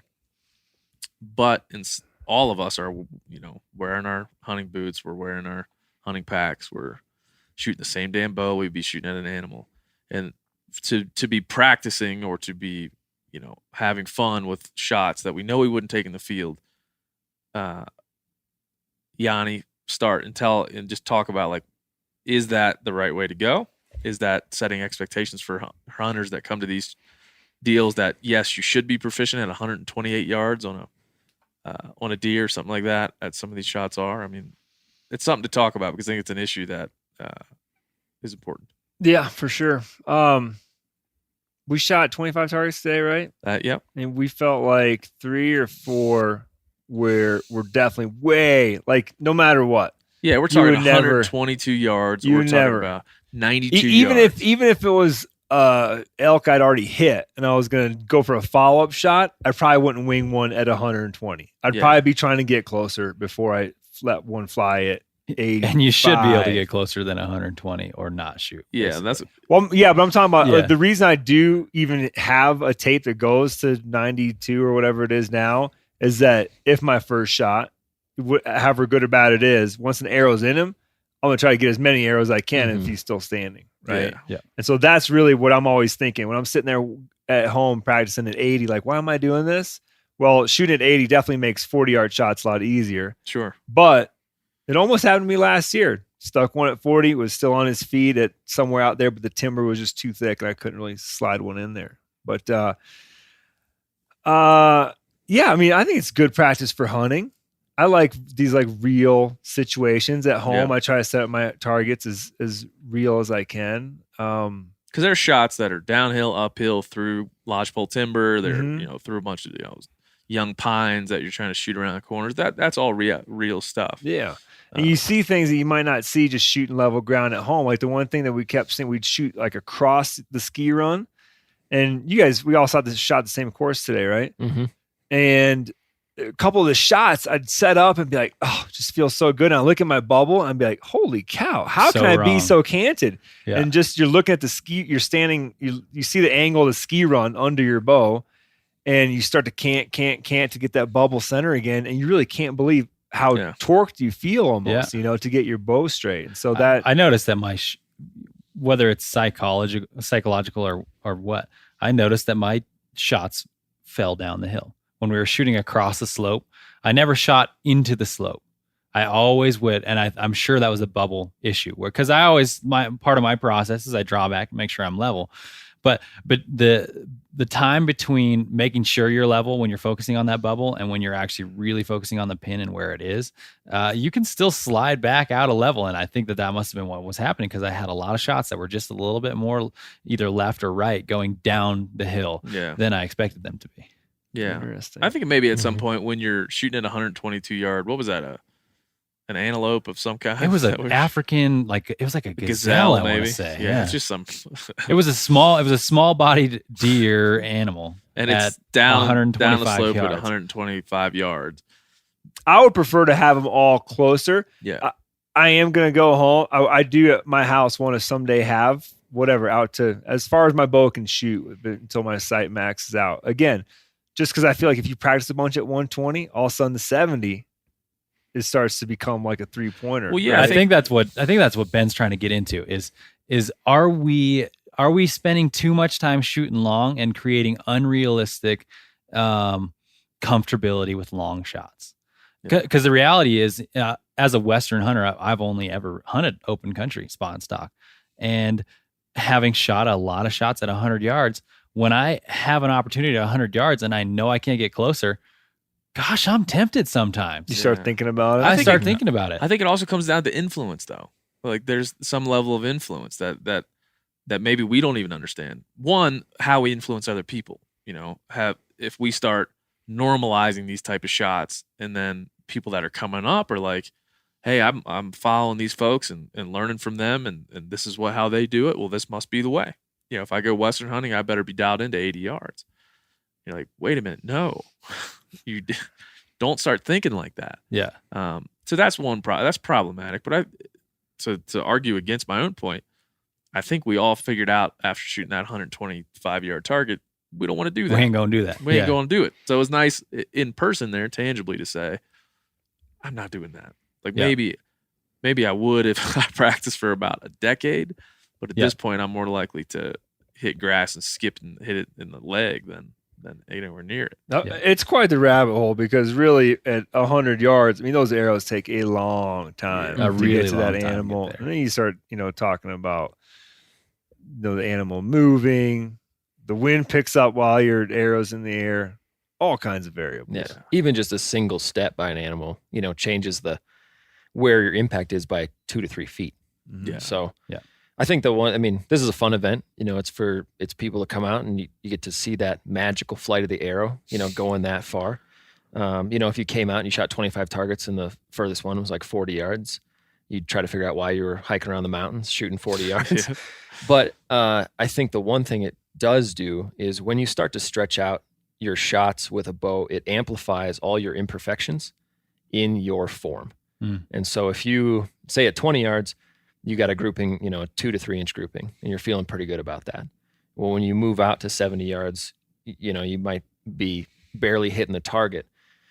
And so it forces you to look at how you're shooting and be more consistent in your shots. And I think everybody needs to, really take a good look at themselves and figure out what their effective range is in the field. And it most likely shouldn't be, over 60 yards or whatever it might be for you. But I think shooting those long distances, like Yanni was saying, is if you become proficient at shooting 100 yards, that 60, 70 yard shot feels much more, not a chip shot, but much easier. That target looks so much bigger at 70 than it did before when you were only practicing. Yeah, you're just holding your bow steady. You're steadier. Mm-hmm. Yeah. The perspective is huge. If anybody listening to this, go shoot at 80 yards for a week. Yeah. And then start at 20 and be like, what? Yeah. So this is simple. Yeah, I read here's a little insight that I picked up from a non-archery perspective about how to shoot better. I read a book on psychology. It was a sports psychology book, and somebody was actually talking about sniper training in there, and he was saying he was a sniper training instructor, and he would train them to shoot. They would practice at only 2 different yardages or 2 different distances. Super, super, super far, like the absolute limit of how far you can shoot, and very close. Because the very close shots trained the mind a different type of confidence. Like all 4 of us, after having shot today at, I think the average range was probably 75 yards, between 65 and 75 yards. Yeah. That was the average we shot today. I think after shooting that all day, if we went out and shot 3D targets at 25 to 35 yards, we would just feel lights out. And so those short shots, though, really train your mind to be confident that you're going to hit what you're going to hit when you shoot. And so this psychologist's argument was you should practice the hardest thing for you and then build confidence with the easiest thing for you. So that's how I practice with my bow when I'm getting ready for hunting season. I practice at 100 yards, which is how far my range goes at my house. I practice there more often than anything else. That's where I'm like, because I feel like if I can hit something at 100 yards, then I can for sure hit it at 60.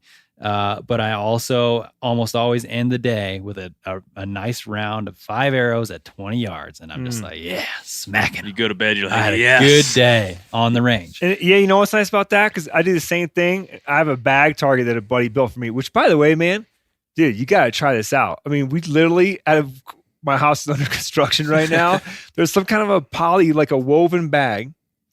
And we had a bunch of leftover Visqueen that was getting ripped up and it wasn't doing its job anymore. So we sat there, 2 or 3 guys holding the bag and another dude jumping on top of the Visqueen to fill it up, tied it off, spray painted elk on there.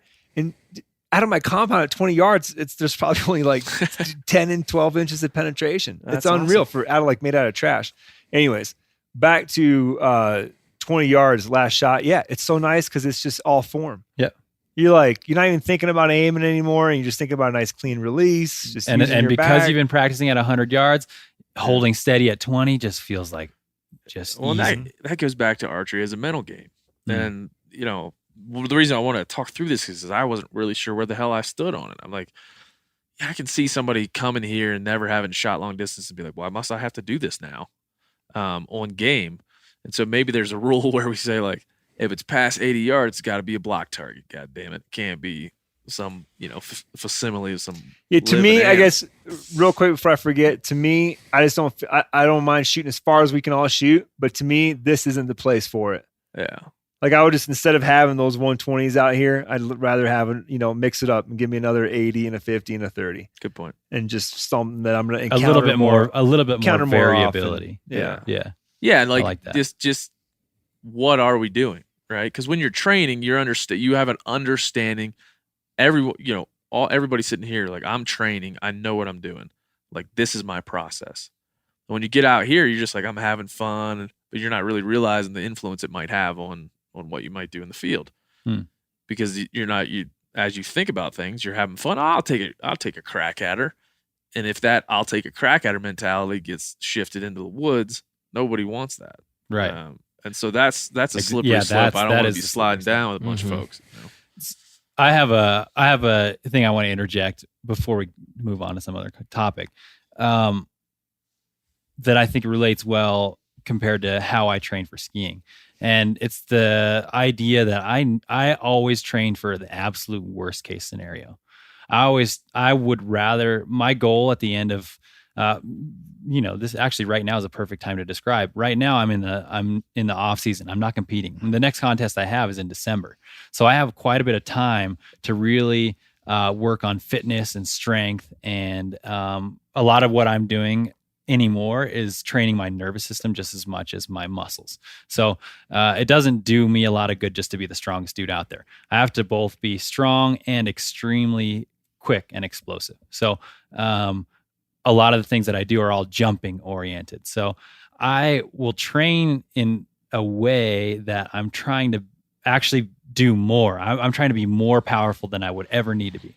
I'm trying to have better balance than I would ever need to actually have in the half pipe, because you're training for worst case scenario. I'm training for those bad landings. The reality is, the good landings, I don't need to spend a lot of time in the gym for those, because especially in a half pipe, if I land high at the top of the wall, then the G-forces aren't that high because I'm catching the transition perfectly. So those good landings don't need the training as much as the bad landings do. So I'm always training I'm training the fringe. I talk a lot to kids I mentor about training the fringe.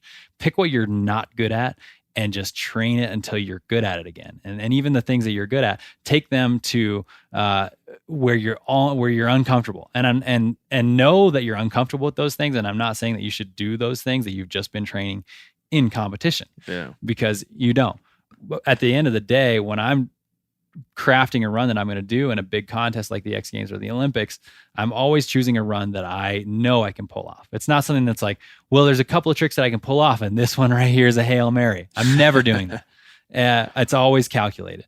And that's how I feel about what we're doing out here hunting wise. I kind of agree with you, Yanni, where I think it's maybe the averages have got, because it's the Total Archery Challenge and it's like, oh, we got to make it a challenge. Maybe the averages have gotten a little too crazy, and there's a few too few shots that I would practically take as a hunter.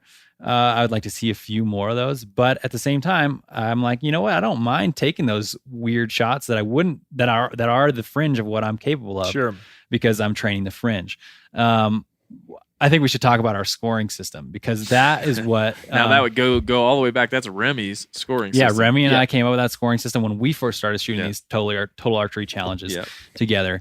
And it's a good way of keeping yourself in it, because you talked about how you kind of get out there, and after you've lost like 3 arrows, you're just kind of like, I don't know, I ran out of fucks to give a while ago, and you just start drawing back and flinging arrows, and you don't stay very mentally in tune to it. So Remy and I came up with this system we call kill, wound, miss. And it's just a scoring system. Rather than scoring the rings most of these are Reinhardt targets. So rather than scoring the 10-12 or 12-10-8 5 scoring format, we just kill it. We just score it as if you kill it, you get a point, and if you wound it, you get a negative point. An outright miss is 0, because we were trying to relate it as closely as we possibly could to actual hunting situations, where a kill is a good thing, a wound is absolutely the worst thing that we want, and a miss is actually not that big of a deal. I think every archer in the world would rather miss a deer than wound it. Agreed. So we came up with this system, and we all, obviously, as we're all competitive dudes, once we came up with the system, then came the wagers. So it's, for us, because we're shooting a course that's super challenging, it's got more shots in it than I would ever take in a hunting situation. But the scoring helps keep me focused, because Sam and I were going back and forth today. We both shot really good the first couple targets, and then we both got on the struggle train, and we struggled to get off the struggle train towards the end. And but it was just fun, because it was like, okay, no, it's every shot, it's a new shot, and I'm still getting some kind of a point for this. So I thought that was a really good way to score a 3D archery target shoot, because it teaches you also to just shoot for the shape of the animal rather than trying to figure out where the rings are. Hit a circle or whatever. Yeah. So what did you score today? 25 targets. 25. I wounded. You got a 15. I got a 15. Yeah. That is freaking high. I scored an 11 today. I got a fucking 1. 4. We had a guy in our group score 20. Yeah. On the prime course? On the prime course. So 20. did he wound any? He wounded 2. He wounded 2. So he actually hit 22 in the vitals. So he wounded 2, missed 1. Yep. Yeah. He nearly Mike Collins works for Prime. He is. He nearly cleaned it, because he cleaned that course. Yeah. And the one that he missed, he just forgot to change his slider, and he shot sight. like 100 yards over a turkey. He didn't have a Yanni sticker on his bow. I'll send him one. Yeah. Yeah. Yanni, tell him about your Yanni sticker. We were talking about selling these stickers. I can custom make him one real quick tonight. It says return. It's a piece of orange gaff tape that says return to 0. Yeah. That's just like the game. I said, what's terrible archers? We're just trying to return to 0. 25 target game. Trying to get back the ups and downs. Positive. Yeah. I think the best in our group. There was 12 people shooting in our group, and I think the best was 9. Yeah. Something like that. So 15. I shot an 11 and I got 5th. What? Yeah, we had dude. I've shot this scoring system. Yeah. I've got this scoring system maybe 8 or so rounds, and I don't think I've. Yeah. Double digits is rare. Well, we had Mike Collins 1. Corey Jacobson. He shot a 17. Yep. What? Yeah. You shot a 15, and then somebody was in between me and you. Yeah, I laugh because Corey and I, like I said, we're competitive dudes. We all go back and forth. We started, chirping in each other's ears and stuff. Yeah. Corey and I started talking, and he had one target where he was just in the kill zone, and I was inches out, but you missed by inches. It's still a wound, and that was the difference between Corey and I. But it was fun because I feel like we were all actually competent level archers. I mean, comparable level archers. Sam and I both shot the first 7 targets clean, and of course, and I look back on it. This is what I do with skiing too. I always look back and I'm like, "Gosh, you're such a dummy," because as soon as we shot the first 7 targets clean, my mind, as an arrogant dude was like, I got the first 7. I can get all the rest of them. Visions of Visions grandeur. of glory. We shot Yeah. the first 7 clean, and then both of us dropped target 8. Yep. I missed, and he wounded it.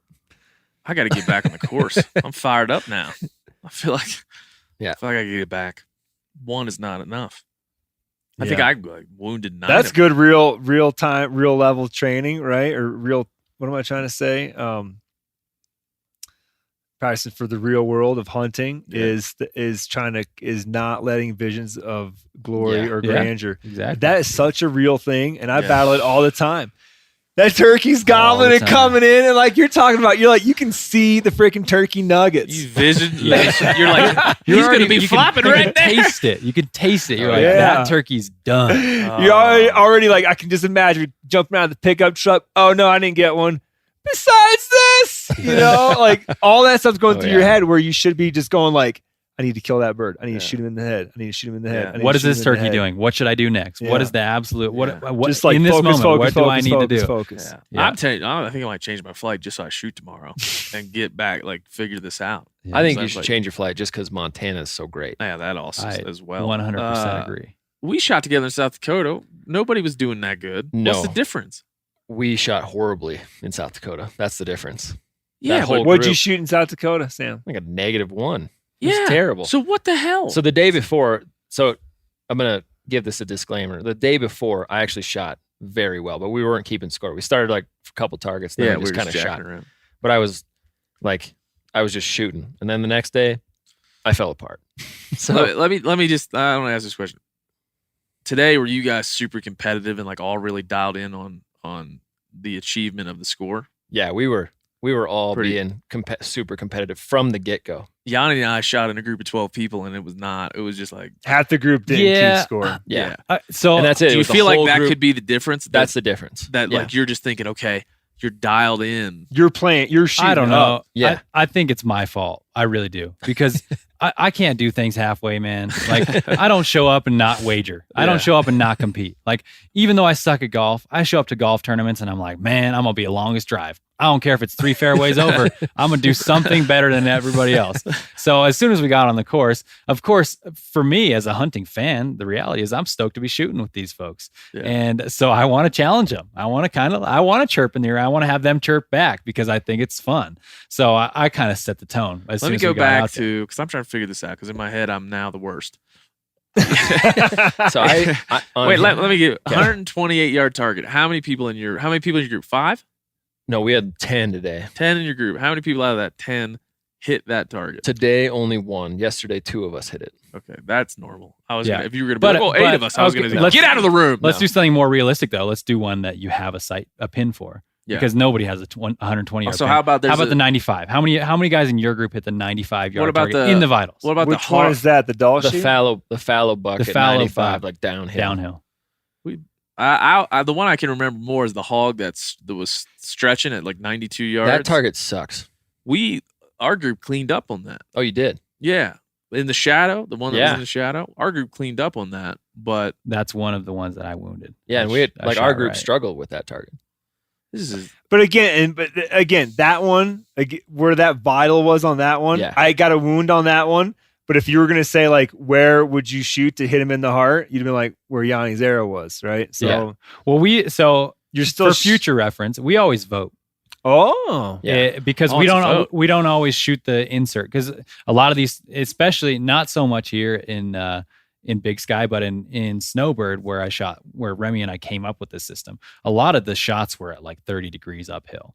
And so you shoot the insert right, at 30 degrees uphill, you're actually going to miss at least one lung, maybe right, both. right. Over So the we top. would shoot, like, if it was an uphill shot at 30 degrees, we would actually shoot it in the chest below the insert and call it good. yeah. But it was 'Cause- always a vote.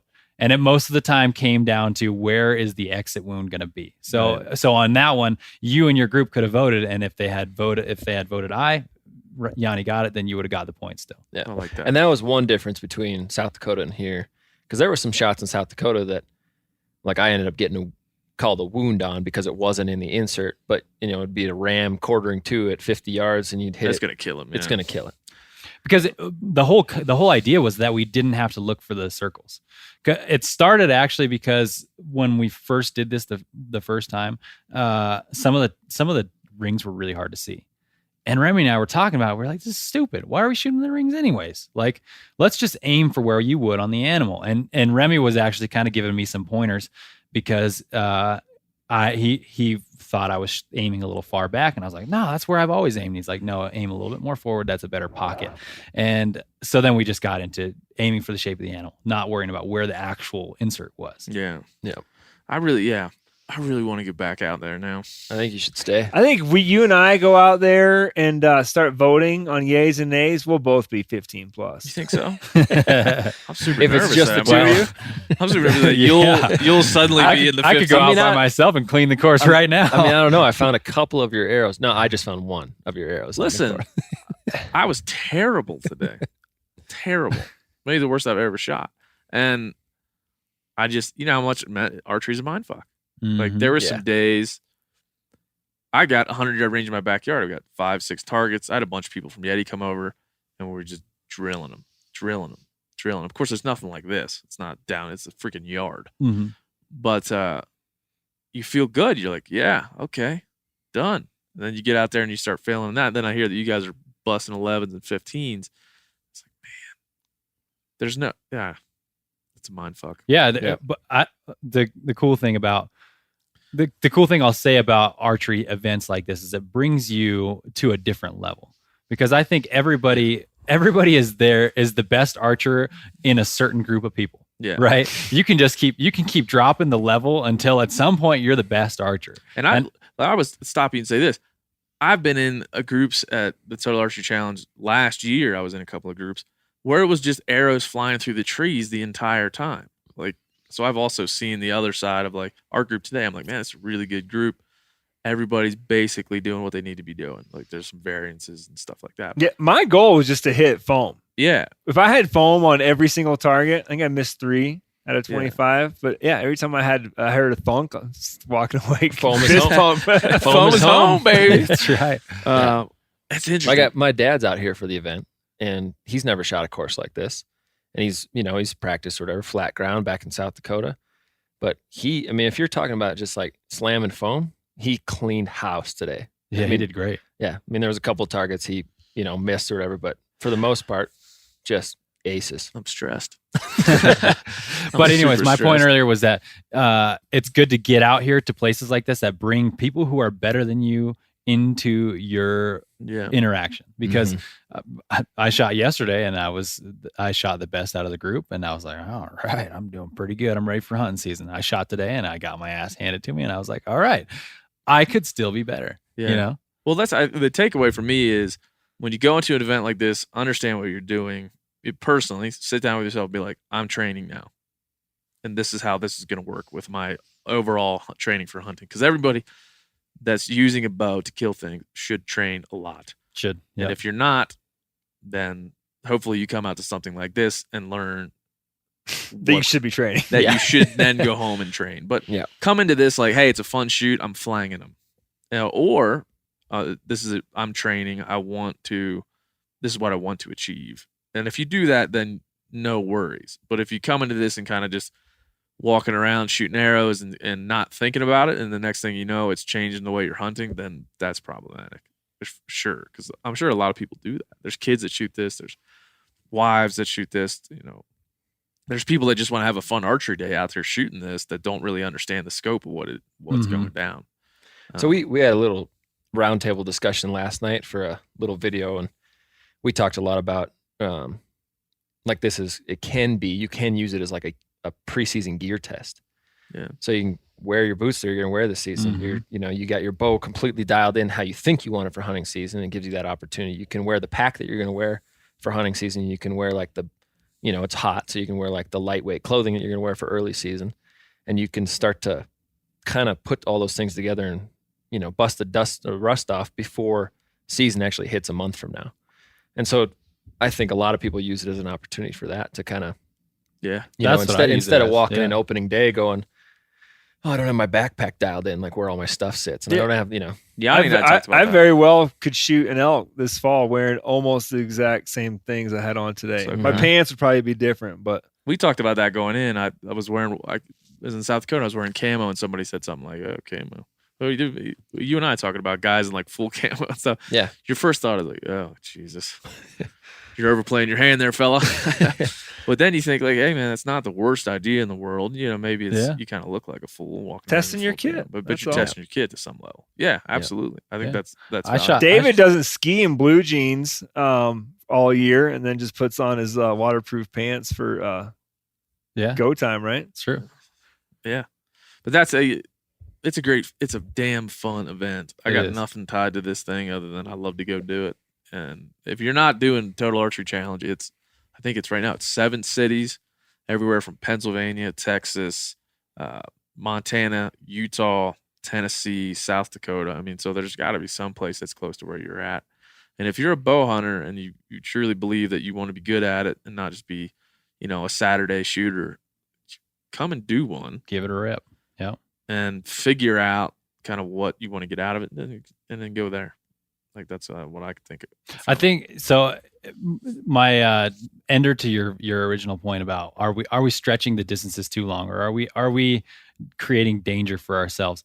I think if you just go back around and talk about our scores, the fact is we all wounded animals. So that proved to us that I am not competent to shoot at that range. Yeah.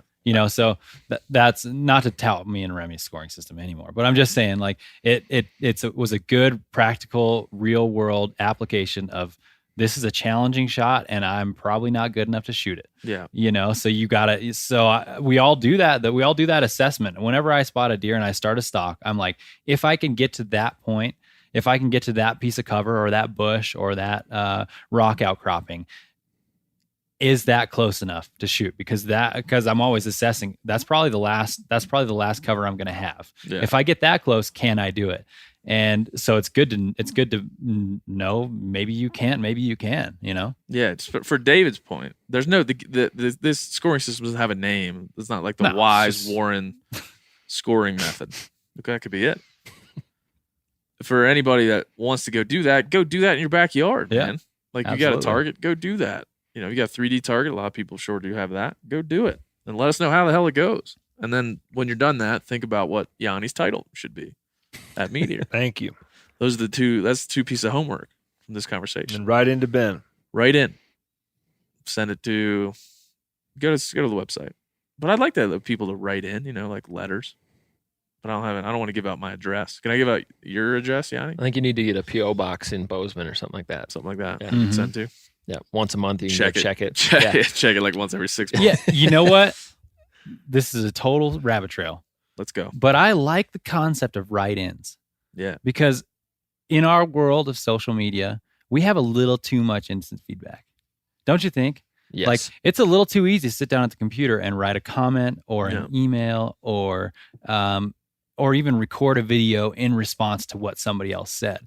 But it takes time to sit down at a table, write something out with a pen and paper, and put it in an envelope, find the address you're going to send it to, and send it in. That's why there were a lot less trolls back in the day. Exactly. Because you start writing that like, you know what, man, here's what I think. You're like, man, this guy going to read this for like 2 weeks. Yeah, it's not really worth my time, right? So I think it would be a good thing maybe if we had a little less instant feedback and we had to, because it, like you said, it would be a lot better sometimes if people just decided, maybe I shouldn't say this.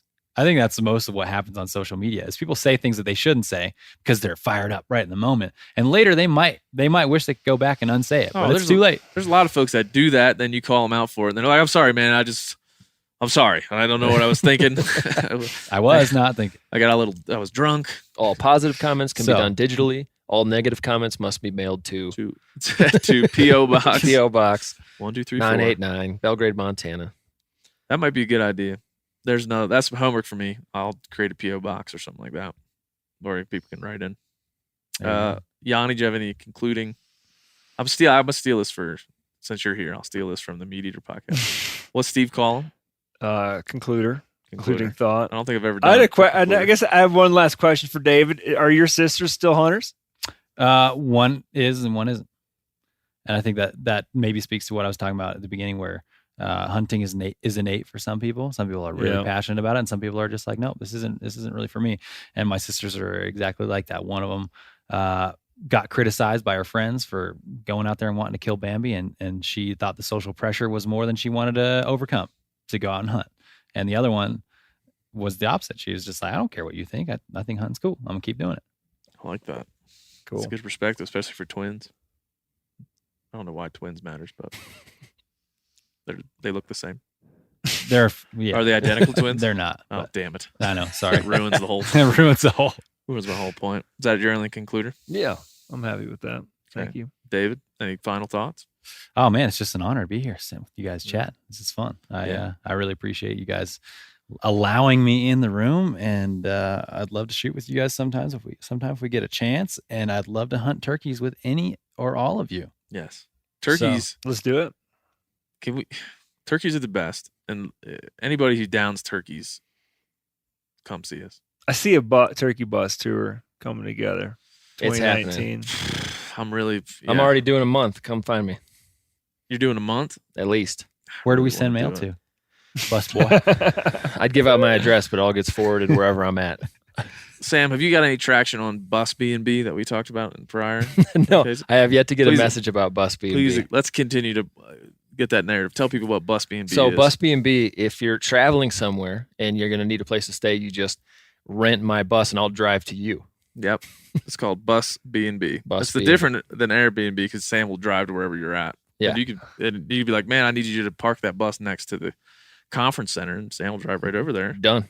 I'll Yep. just pull up. Pull up, Yep. and then he'll go get a hotel, and then you just have at the bus. Yeah, it's fine. There's no Yeah. toilet or shower, but it's okay. Whatever. Yeah. Whatever. It's Get better over than it. some stupid Airbnb. That's in my right. opinion. Anyway, think about Which is a business terrible plan. name because nobody makes you breakfast. Yeah. Yeah, that is a misnomer. Would Yeah. you cook people That bugs breakfast me. in Bus B&B? Definitely.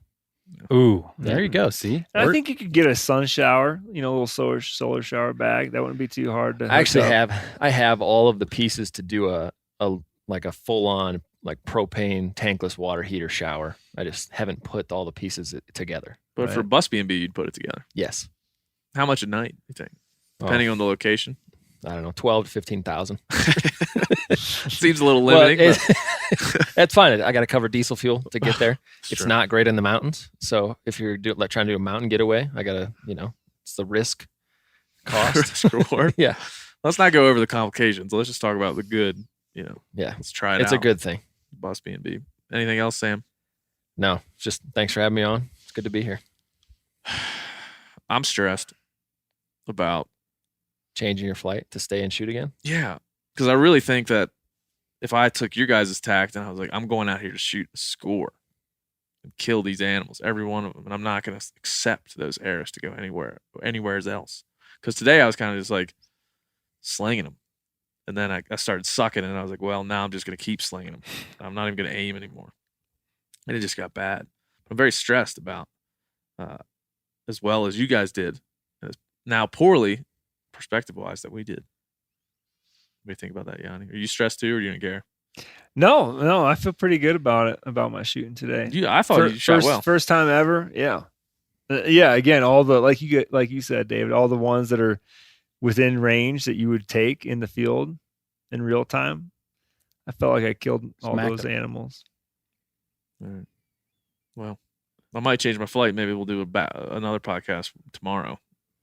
A follow-up. A follow-up podcast. Probably not going to happen, but it might. I'm out. empty promises. All right. That's it. Bye. Bye. Oh, you do it, Yanni. Yanni's going to hit the stop button. That's it. That is all. Episode number 22 is done. Thank you to David, Sam, Yanni for joining me for episode number 22. I think great conversations there. Really love learning a little bit from David about how to be a better hunter, a better competitor, just a better human being. 'Cause David is definitely one of those, one of my favorite guys to hang out with and run into.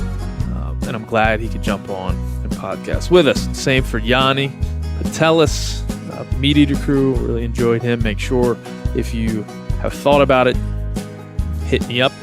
an email, hit me up at BennyOB301 on Instagram and tell me what Janis' title should be over there at Meat Eater. Be fun. Let's see what we can come up with. Help out Mr. Ranella. He's a busy man. So, in the meantime, episode number 23 is coming at you next Tuesday.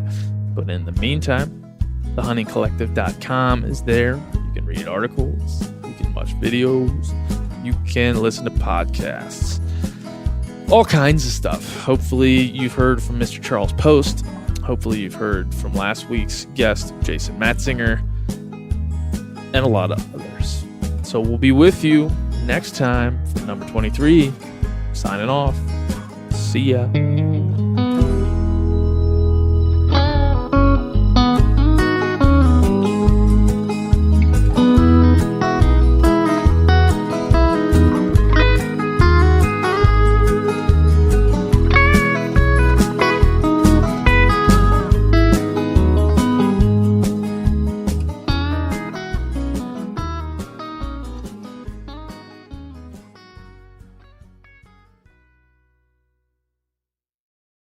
You ever get that feeling the walls closing in, the concrete jungle suffocating you?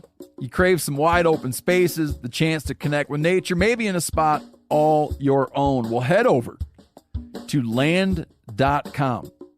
They've got ranches, forests, mountains, streams, you name it. Search by acreage. You can search by location. You can search by the kind of hunting and fishing you're dreaming of. Land.com. It is where the adventure begins. Hey everybody, listen up. I got mega huge news. Meat Eater Live is heading back out on the road. That's right. Join me and the crew. Clay Newcomb, Cal, Yanni, Spencer's going to be there. Phil the engineer's going to be there. Meat Eater Live headed back out. Now, when you get every ticket, okay? Every ticket you buy, you get a signed copy of our new Meat Eater Outdoor Cookbook. This tour is celebrating the release of the book. Buy a ticket, get a signed copy, Meat Eater Outdoor Cookbook, wild game recipes for the grill, smoker, camp stove, and campfire, which I'll point out is a $38 value. Here's where we're going to go. April 23rd, the Mesa Art Center in Mesa, Arizona. April 24, the Balboa Theater in San Diego. April 25, the Grove in Anaheim, California. April 27, the Crest Theater in Sacramento. April 29, the Union in Salt Lake City. April 30, the Egyptian in Boise. May 1, the Wilma Theater in Missoula. May 2, the Bing Crosby Theater in Spokane, Washington. May 4, Revolution Hall in Portland, Oregon. And May 5, the last day of the tour, Pantages Theater in Tacoma, Washington. For tickets and more information, visit the events page at themeateater.com. Hope to see you at the show.